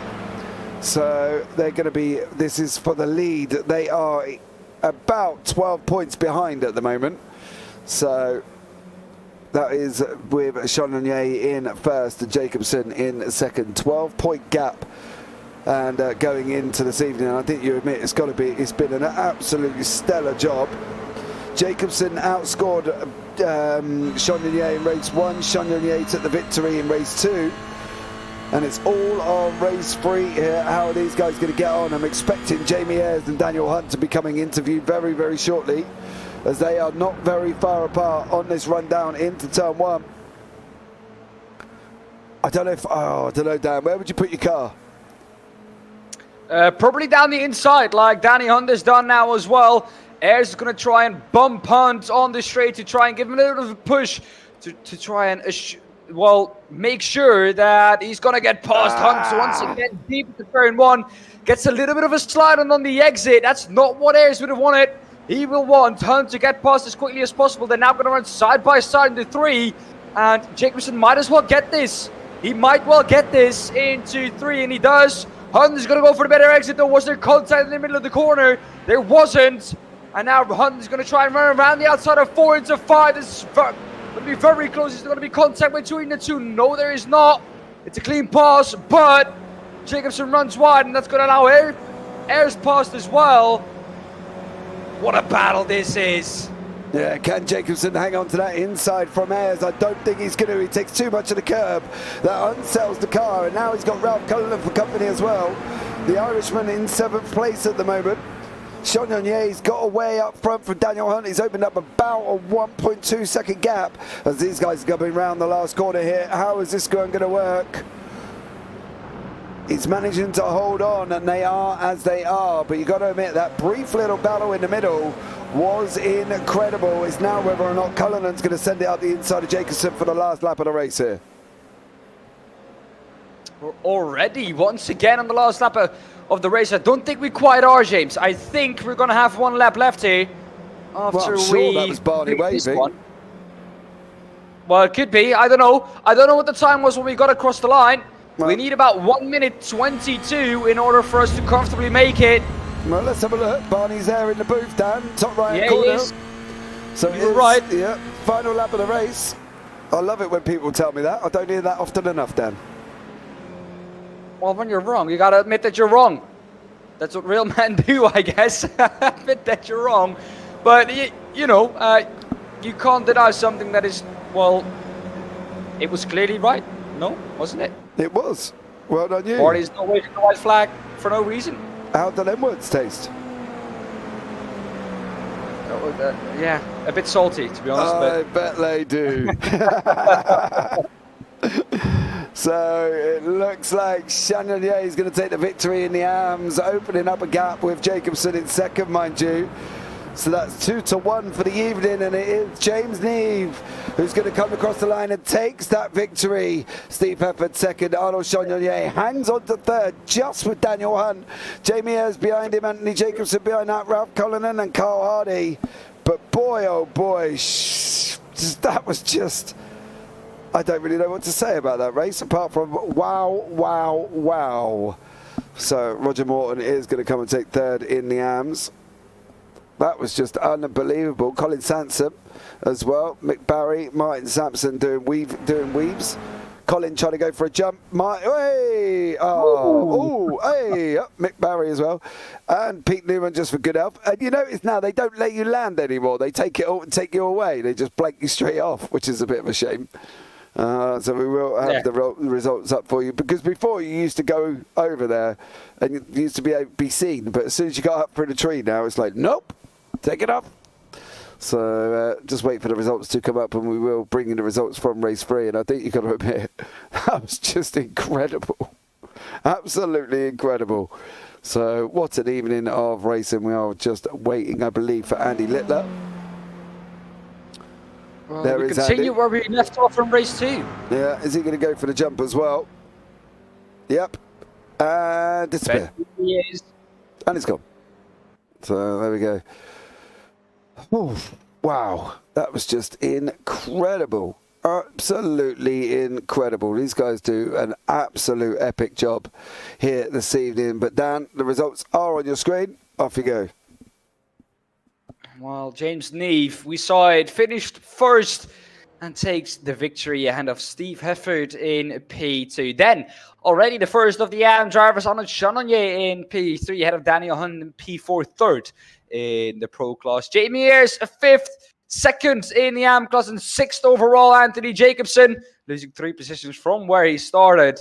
Biggest mover, though, was Daniel Hunt, who is in P4 overall.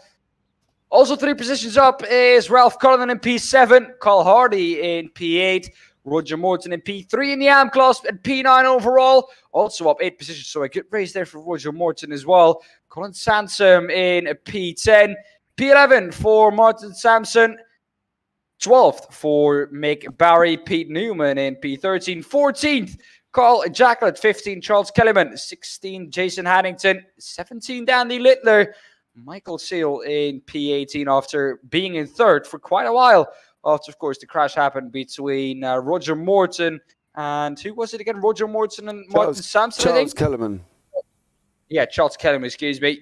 And he was third in the AM class for a little while, but ends up in P8 in that class. I don't know what happened to Seal. I don't know if you can have a look back at what happened. You carry on talking and I'll have a look and see what we can find. Right. Well, Pete Van Gool finished in P19 and Miles Owens in P20. Here we have it. This is Seal. This is going to be what has happened to him. He's going to go off into the tire barrier. Oh, no, he's not. Hold on. Okay.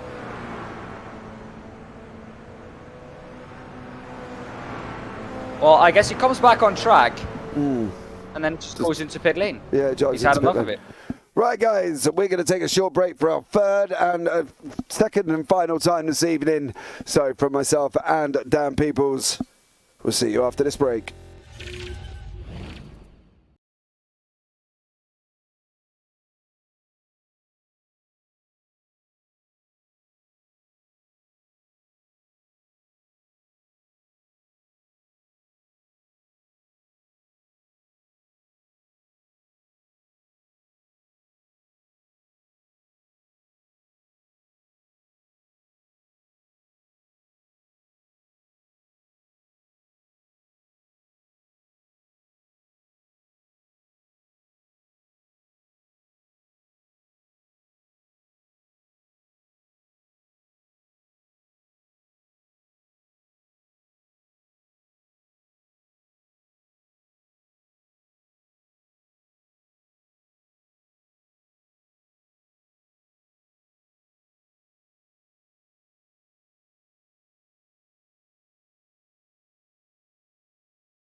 Okay, guys, we are back again for race 4. And that alone is going to be absolutely incredible. You're with myself, James Parfitt, and Daan Pepels. Don't forget as well, if you are watching on YouTube, you can subscribe, turn on the bells, give the video a big old thumbs up. That would be absolutely amazing. But thank you, everybody that has joined us tonight. It's been such epic racing. We've had chat going all night as well, which has been absolutely amazing. And, well, just much love to you for the support that you've given us here as well on the JBB YouTube channel, because it's been an epic ride so far, and long may it continue into 2023 with some absolute epic racing coming up as well. We've got new leagues coming on board. We've got endurance series as well. We got the R Factor VWSC. He says that very cautiously on Saturday. That's going to be an absolutely amazing event as well. I do end up getting that wrong on that one, but yeah, VWSC. So tune in on Saturday for that as well. But we've got a lot of action coming up this week, guys. We've got the BSC on later on tonight at 12:45. So stay tuned for that one. We've got the Iowa Speedway with the Simability boys on tomorrow. We've got the LSRL Round 5 from Sebring, the W12 hurtling round Sebring. Then we've got the Radical Race Series. They return on Thursday evening. So they're coming to us this week from Alton Park. That should be absolutely amazing. Then we've got the TSRC returning with the ACC from Watkins Glen GT3s. Radical Sim Racing Americas on Thursday as well, also from Alton. And then Radical Sim Racing AM and Pro from Alton Park on Friday. Then we got the SRL GR86 free fun race. That's taking place on Friday at 10:15 from Okayama. Then we've got the R Factor as well, which I've just said, the VWSC racing. That will feature Daan Pepels in that one. And then we've got the LSRL GT3 Round 6 on Sunday. We've got a lot of racing as well. And if anybody is going up to the iLounge racing meetup as well on Saturday, you will see me there as well. So if you're not and you want to get involved and you want to have a chance to drive some absolute epic rigs, they're opening up their rigs. They've got like half-cut Formula 1 cars with massive screens in front of them. He's got so many rigs up there as well, so he's opening up for the day. So if you want to get involved and you live near Bedfordshire, now it is nearly a 3-hour drive for me, but it will be a couple of hours for others, I'm sure, who live closer. So if you want to get involved, DM me and I will drop the postcode of iLounge Racing, or you can go and check them out, iloungeracing.co.uk. It is all announced on their website. And get yourself involved. Come along and get on camera. We'll be doing some filming up there as well, so that should be absolutely epic. There. So there we go. 2 minutes 37 left of practice. Dan, I think you can admit we're now going to race 4, which is going to be incredible. If we get the race 4 that we usually get, yes, it will be. Race 4 known to be quite a chaotic one. We've seen this evening that already a lot of incidents have happened, if not with 2 drivers, if not on your own. It's going to be an incredible one. We've seen it throughout this whole evening. A difficult track, and a track that can bite you if you're not careful. And we hope that we won't see too much incidents in race 4, and that we will at least have more than half of the grid finishing, because I think 2 weeks ago, more than half of the grid didn't finish. Yeah, I love your optimism. I've got to be honest. Let's not see incidents, but unfortunately, I've got this funny feeling we might do, as we generally will do in race 4. We have got a minute 33 on the clock, so there you go. Alan Toon. There's a lot of bromance going on in chat here at the moment between Craig Jones and Alan Toon. Alan, we all miss you on track, mate. Everybody misses you, Mr. Toon. I don't think it's just Craig Jones and Kyan, it's everyone. So Craig Jones giving a lot of bromance. He's showing his softer side since he did that charity event with me, since he became the organiser of that with me. He's shown he has got a softer side. I'm sure we might have a chat with Craig at the end of the race. I think he's messaged me saying he's going to jump in and have a chat with us. So we will have a chat there. But Craig definitely showed his softer side, Alan, isn't he? Since since he's done the Big Dreams Little Voices event. So there we go. Craig Jones does have a heart, really, here this evening for race 4. With 38 seconds left. Wow, that was not needed. Oh, he's renowned for his. He's renowned for, how can I put it, for his shining personality. Is Craig Jones at times. Oh my God. Love it. I just read chat.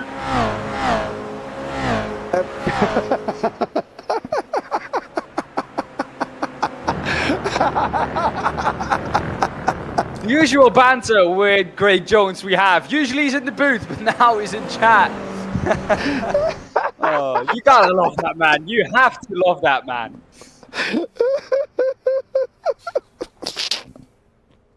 Right.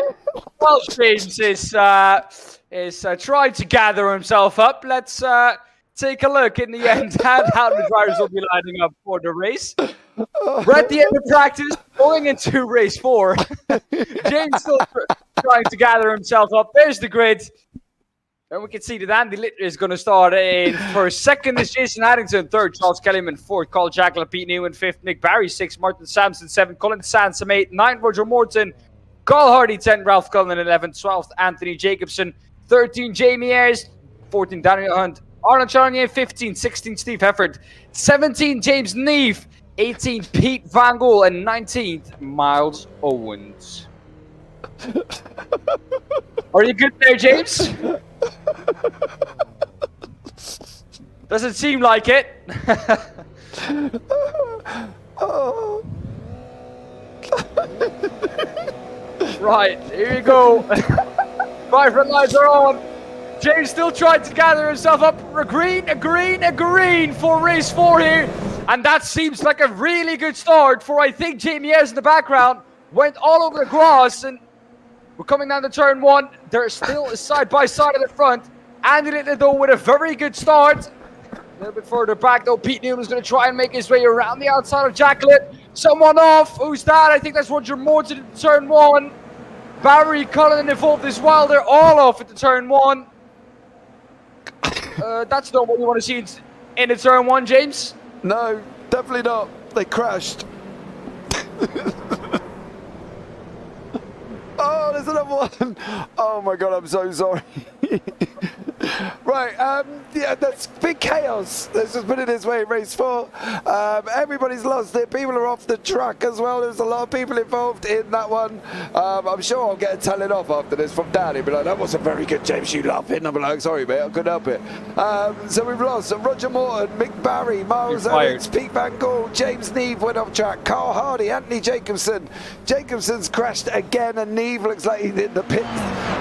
So there was a lot going on. I'm so sorry, guys. I literally just, I can't even look at that comment again, so please keep typing so that can go up screen, because that's just literally only Craig Jones.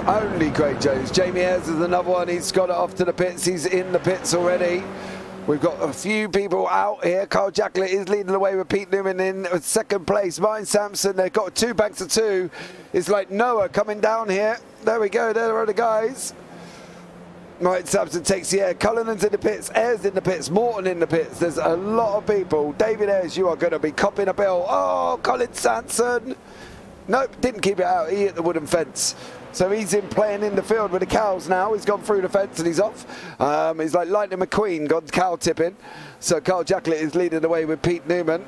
I can't write anything down apart from chaos, because that's literally all that's happened. Newman's looking at trying to get the... I advise you, James, to turn chat off. I can't. I'm not looking at it. I'm not looking until later. Till the end. So I've got 12 minutes. I'll catch up after. But we've got Barry, Ayres, Morton, Cullinan, Hardy and Neve all out or in the pits at the moment. Jamie Ayres is just coming back out now. He's all the way down in 14th place. He's still just about on the lead lap. You will see the leaders come round at the top of your screen very, very shortly. Dan. Well, Carl Jacklin and Newman already with quite a big gap. 3.3 seconds is the gap to Sampson in P3. But, well, Optical Red and Optical Blue are both on the podium. 1 in P1 in the form of Carl Jacklett and 1 in P3 in the form of Martin Sampson. What is confusing me, and I've only just noticed that now, Optical Blue is also in a red optical scheme instead of the blue one. Yeah, no, I did question Martin Sampson about that, whether or not he's changed teams, because he's rocking the optical red livery. And unfortunately, I didn't get a response. So there is a possibility that Martin Sampson may have changed over to the optical red. Charles Kellerman here with Sean Yanye. Sorry, lost who that was then.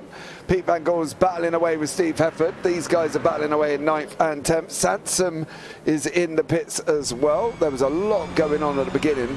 Pete Newman battling away here, 4.5 seconds gap to Martin Sampson. Dan, lap 3, 11 minutes remaining, and we've got 1, 2, 3, 4, 5, 6 out. And I think it's time we had a look back and see where that all started from. Can we safely say it started from Roger Morton, do you think? I don't know. It looks like it. He's on the inside. It's 3 wide going into turn 1. Oh no, it didn't. It didn't. Morton got tapped, and then it was, I think it was McBarry who tapped Hansen. Neve as well.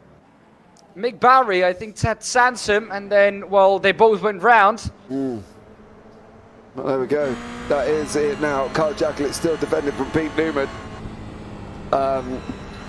Into 3 he goes. Newman is literally there chasing us down at the moment. It's going to be a close one between these guys.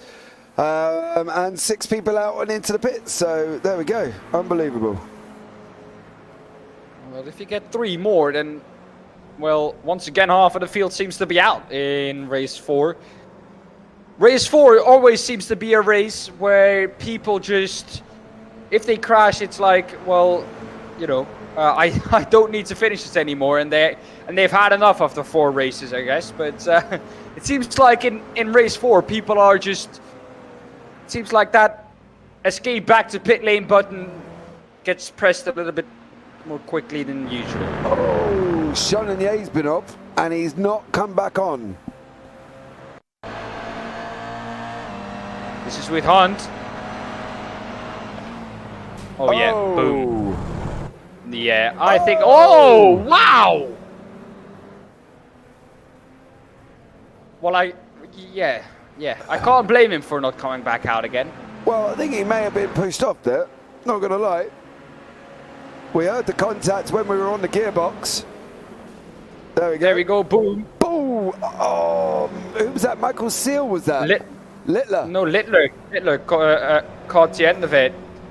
I'm not surprised, there was a flying car coming at him. Yeah. There we go. Wow, Chanonier absolutely flying, and I don't mean in the figurative term, he literally flew. So there we go. Arnold Chanonier there. I bet that must have been a bit of a seasick moment inside the cockpit.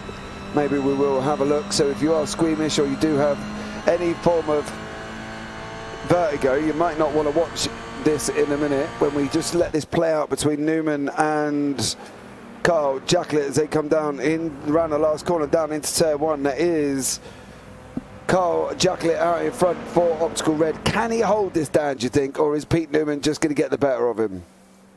Seems like Jacklett has the pace here to keep Newman behind. He's done it for the last 7 minutes, really. So I can't see a reason why he would not be able to do that into the next 8 minutes. However, though, in chat telling me how wrong I am is Mick Barry. He said that he was being turned into. And here we go, another look at the Chanonier incident on board. Wow. Yeah, for people that get seasick easily, pro tip here, look away. Yeah. No. He turned in on me. Check my line, guys. Definitely not my fault. Colin turned in on me, I think. Okay. Well, there's only one way to see this, isn't Chopper. JPB Chopper. JPB Chopper is going to be out and about on a fact-finding mission for Mick Barry. What actually happened as the guys fly away? Oh, no, Mick. No, Mick.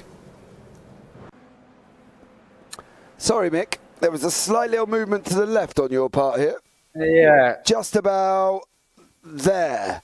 Yep, yeah. And then, unfortunately, Sanson just got loose and with contact from yourself. So, unfortunately for that one, Mick Barry, no.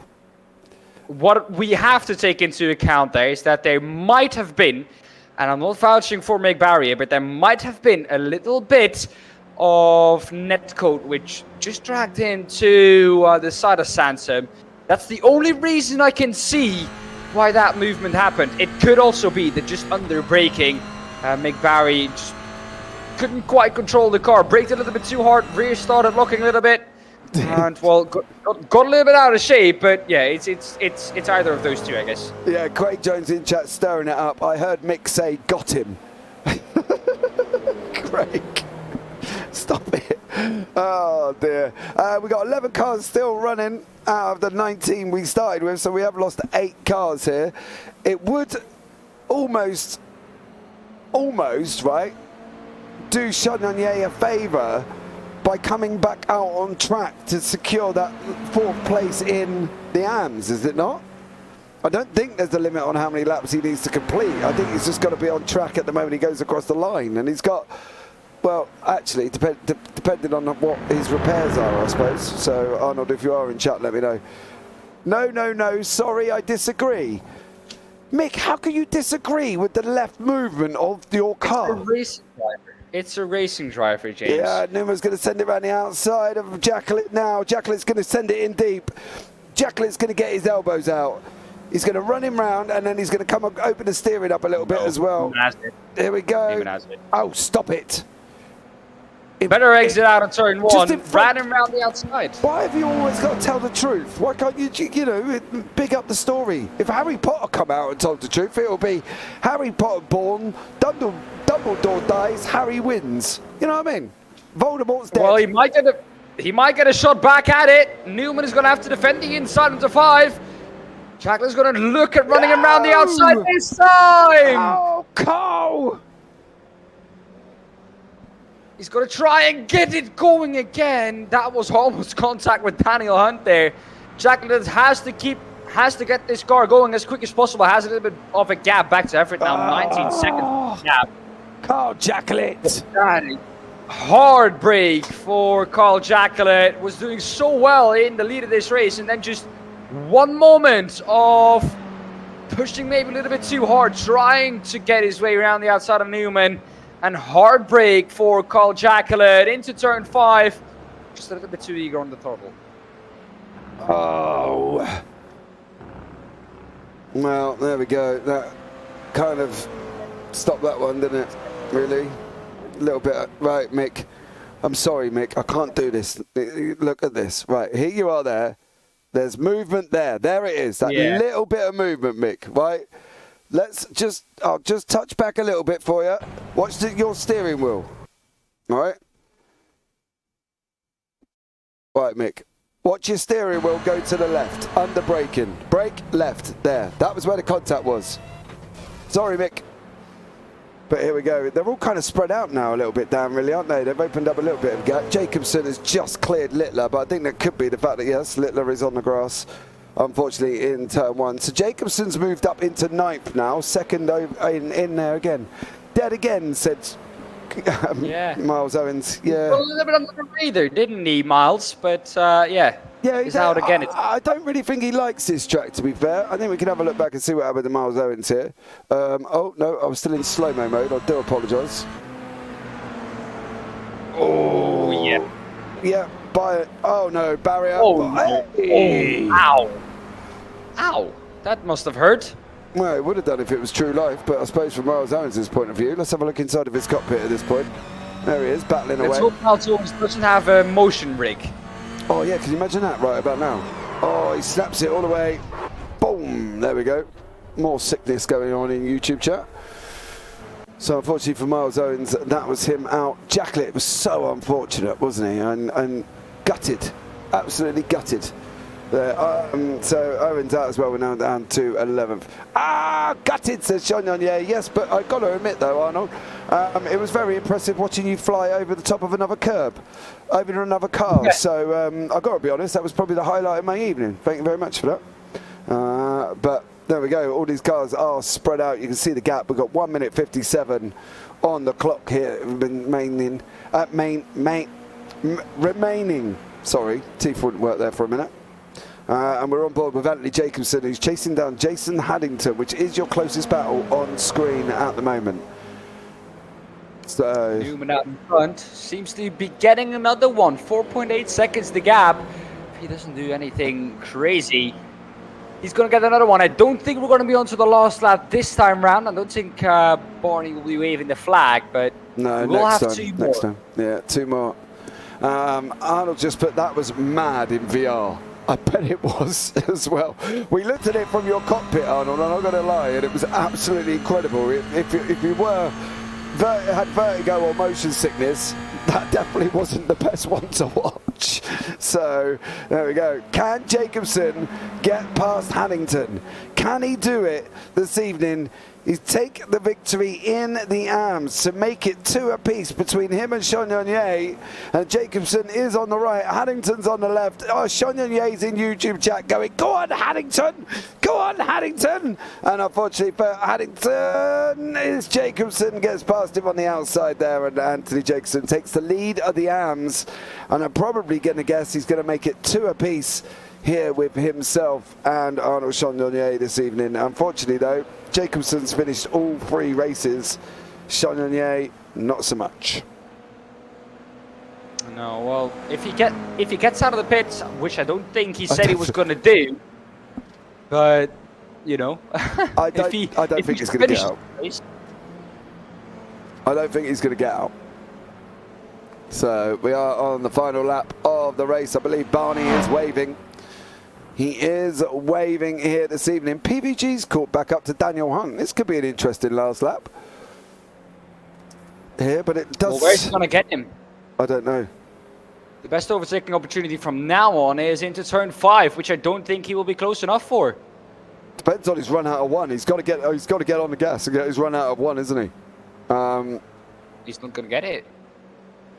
Depends what Hunt does in 3, I suppose, as well. Could be another issue. I don't think Jacobson's going to get caught by Haddington.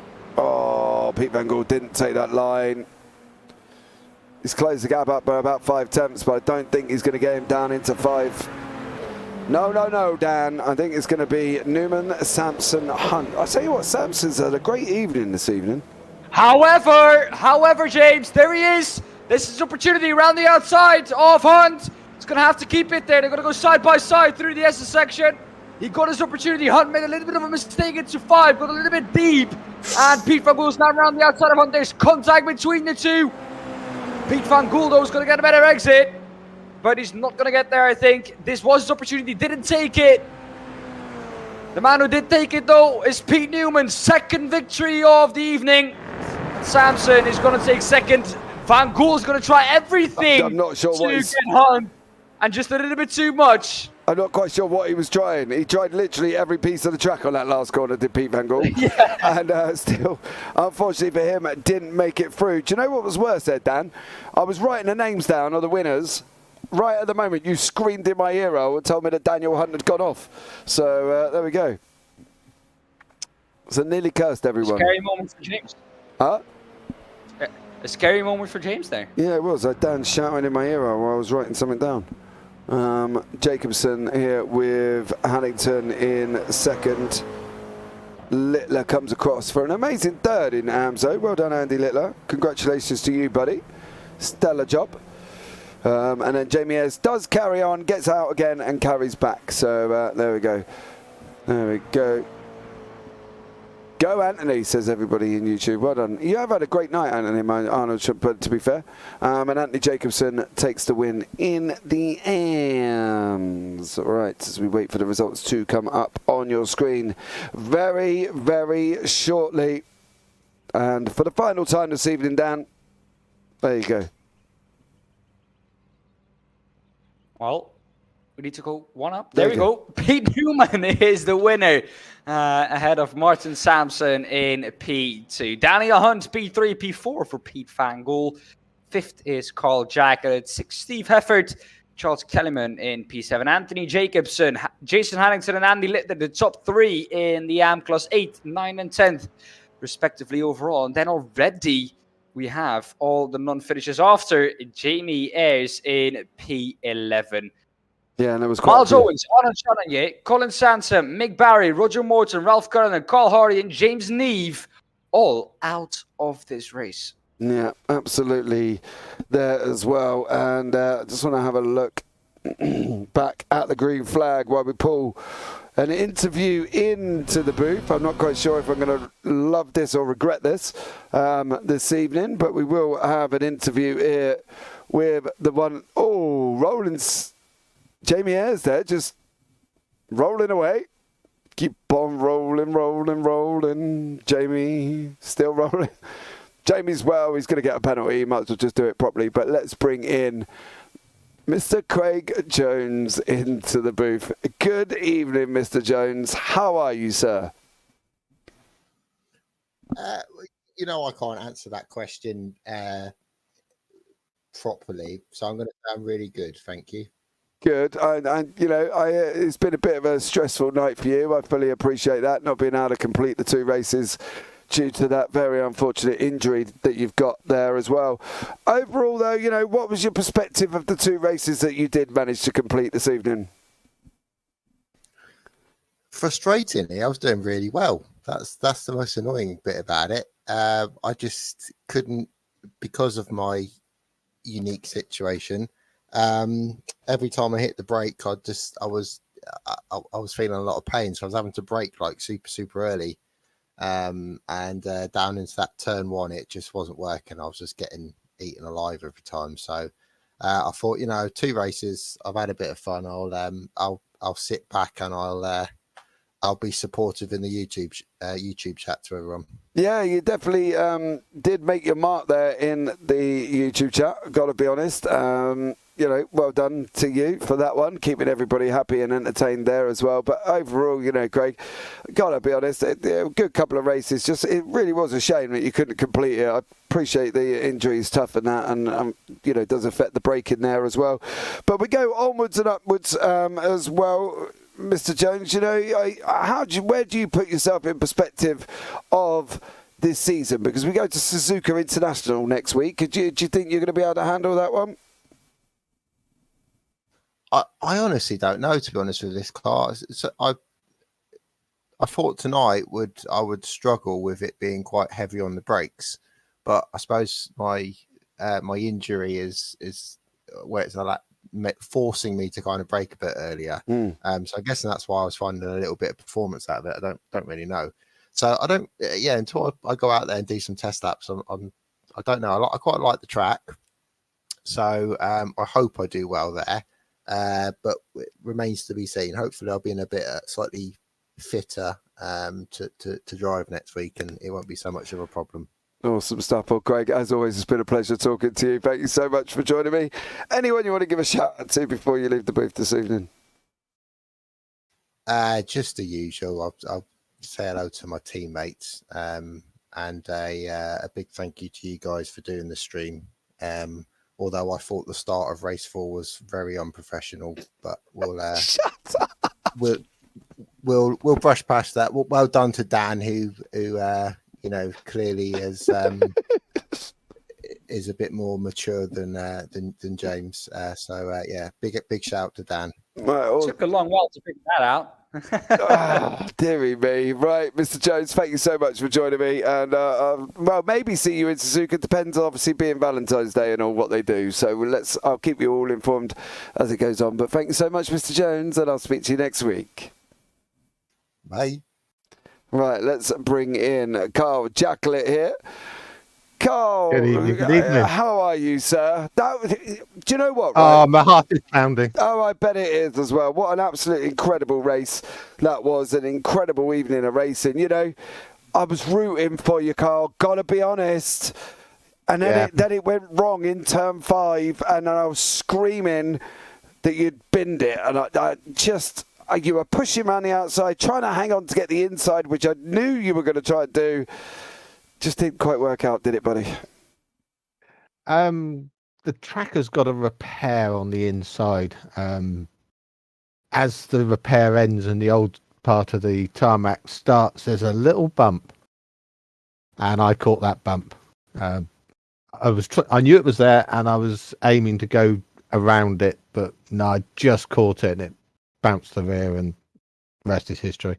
But it was worth a try. Yeah. It was worth a try. It was. Hey, you gave it a good go, mate. You know what I mean? You had an awesome fight with Pete. You know, you stayed ahead of him for pretty much 90% of the race. So you did an absolute stellar job. Overall, how's your evening been racing-wise overall? You know, it's been a tough one for a lot of people tonight because there was a lot involved. You know, lap 1 for you wasn't ideal. You were off track as well. But how do you keep your motivation going to keep coming back for race 2, 3 and 4? I'm just enjoying it. The position itself doesn't really matter. It's the battle you have, and if you have, there was one race I was battling with Pete. I think we were 14th, 15th or something. It was great. Really enjoying the battle. Some of the first laps have been fun. There was one, I think it was race 3. Went round the outside of 2 result cars in that complex where I spun it. Yeah, I made it work there and got 2. So, yeah, it was worth a go.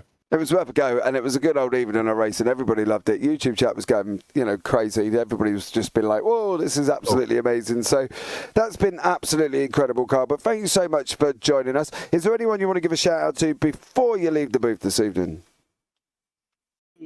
Actually, I'm going to give a shout out to you and Dan. You know, you're doing a great job with the stream.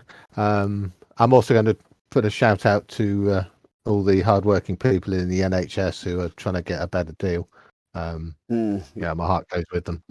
Yeah, there's a lot of should we say sector workers trying to do the same thing, to be honest. But onwards and upwards. With the train drivers, but I'll go with the nurses. Yeah, definitely on that one. Well, Carl, thank you so much for joining us, buddy.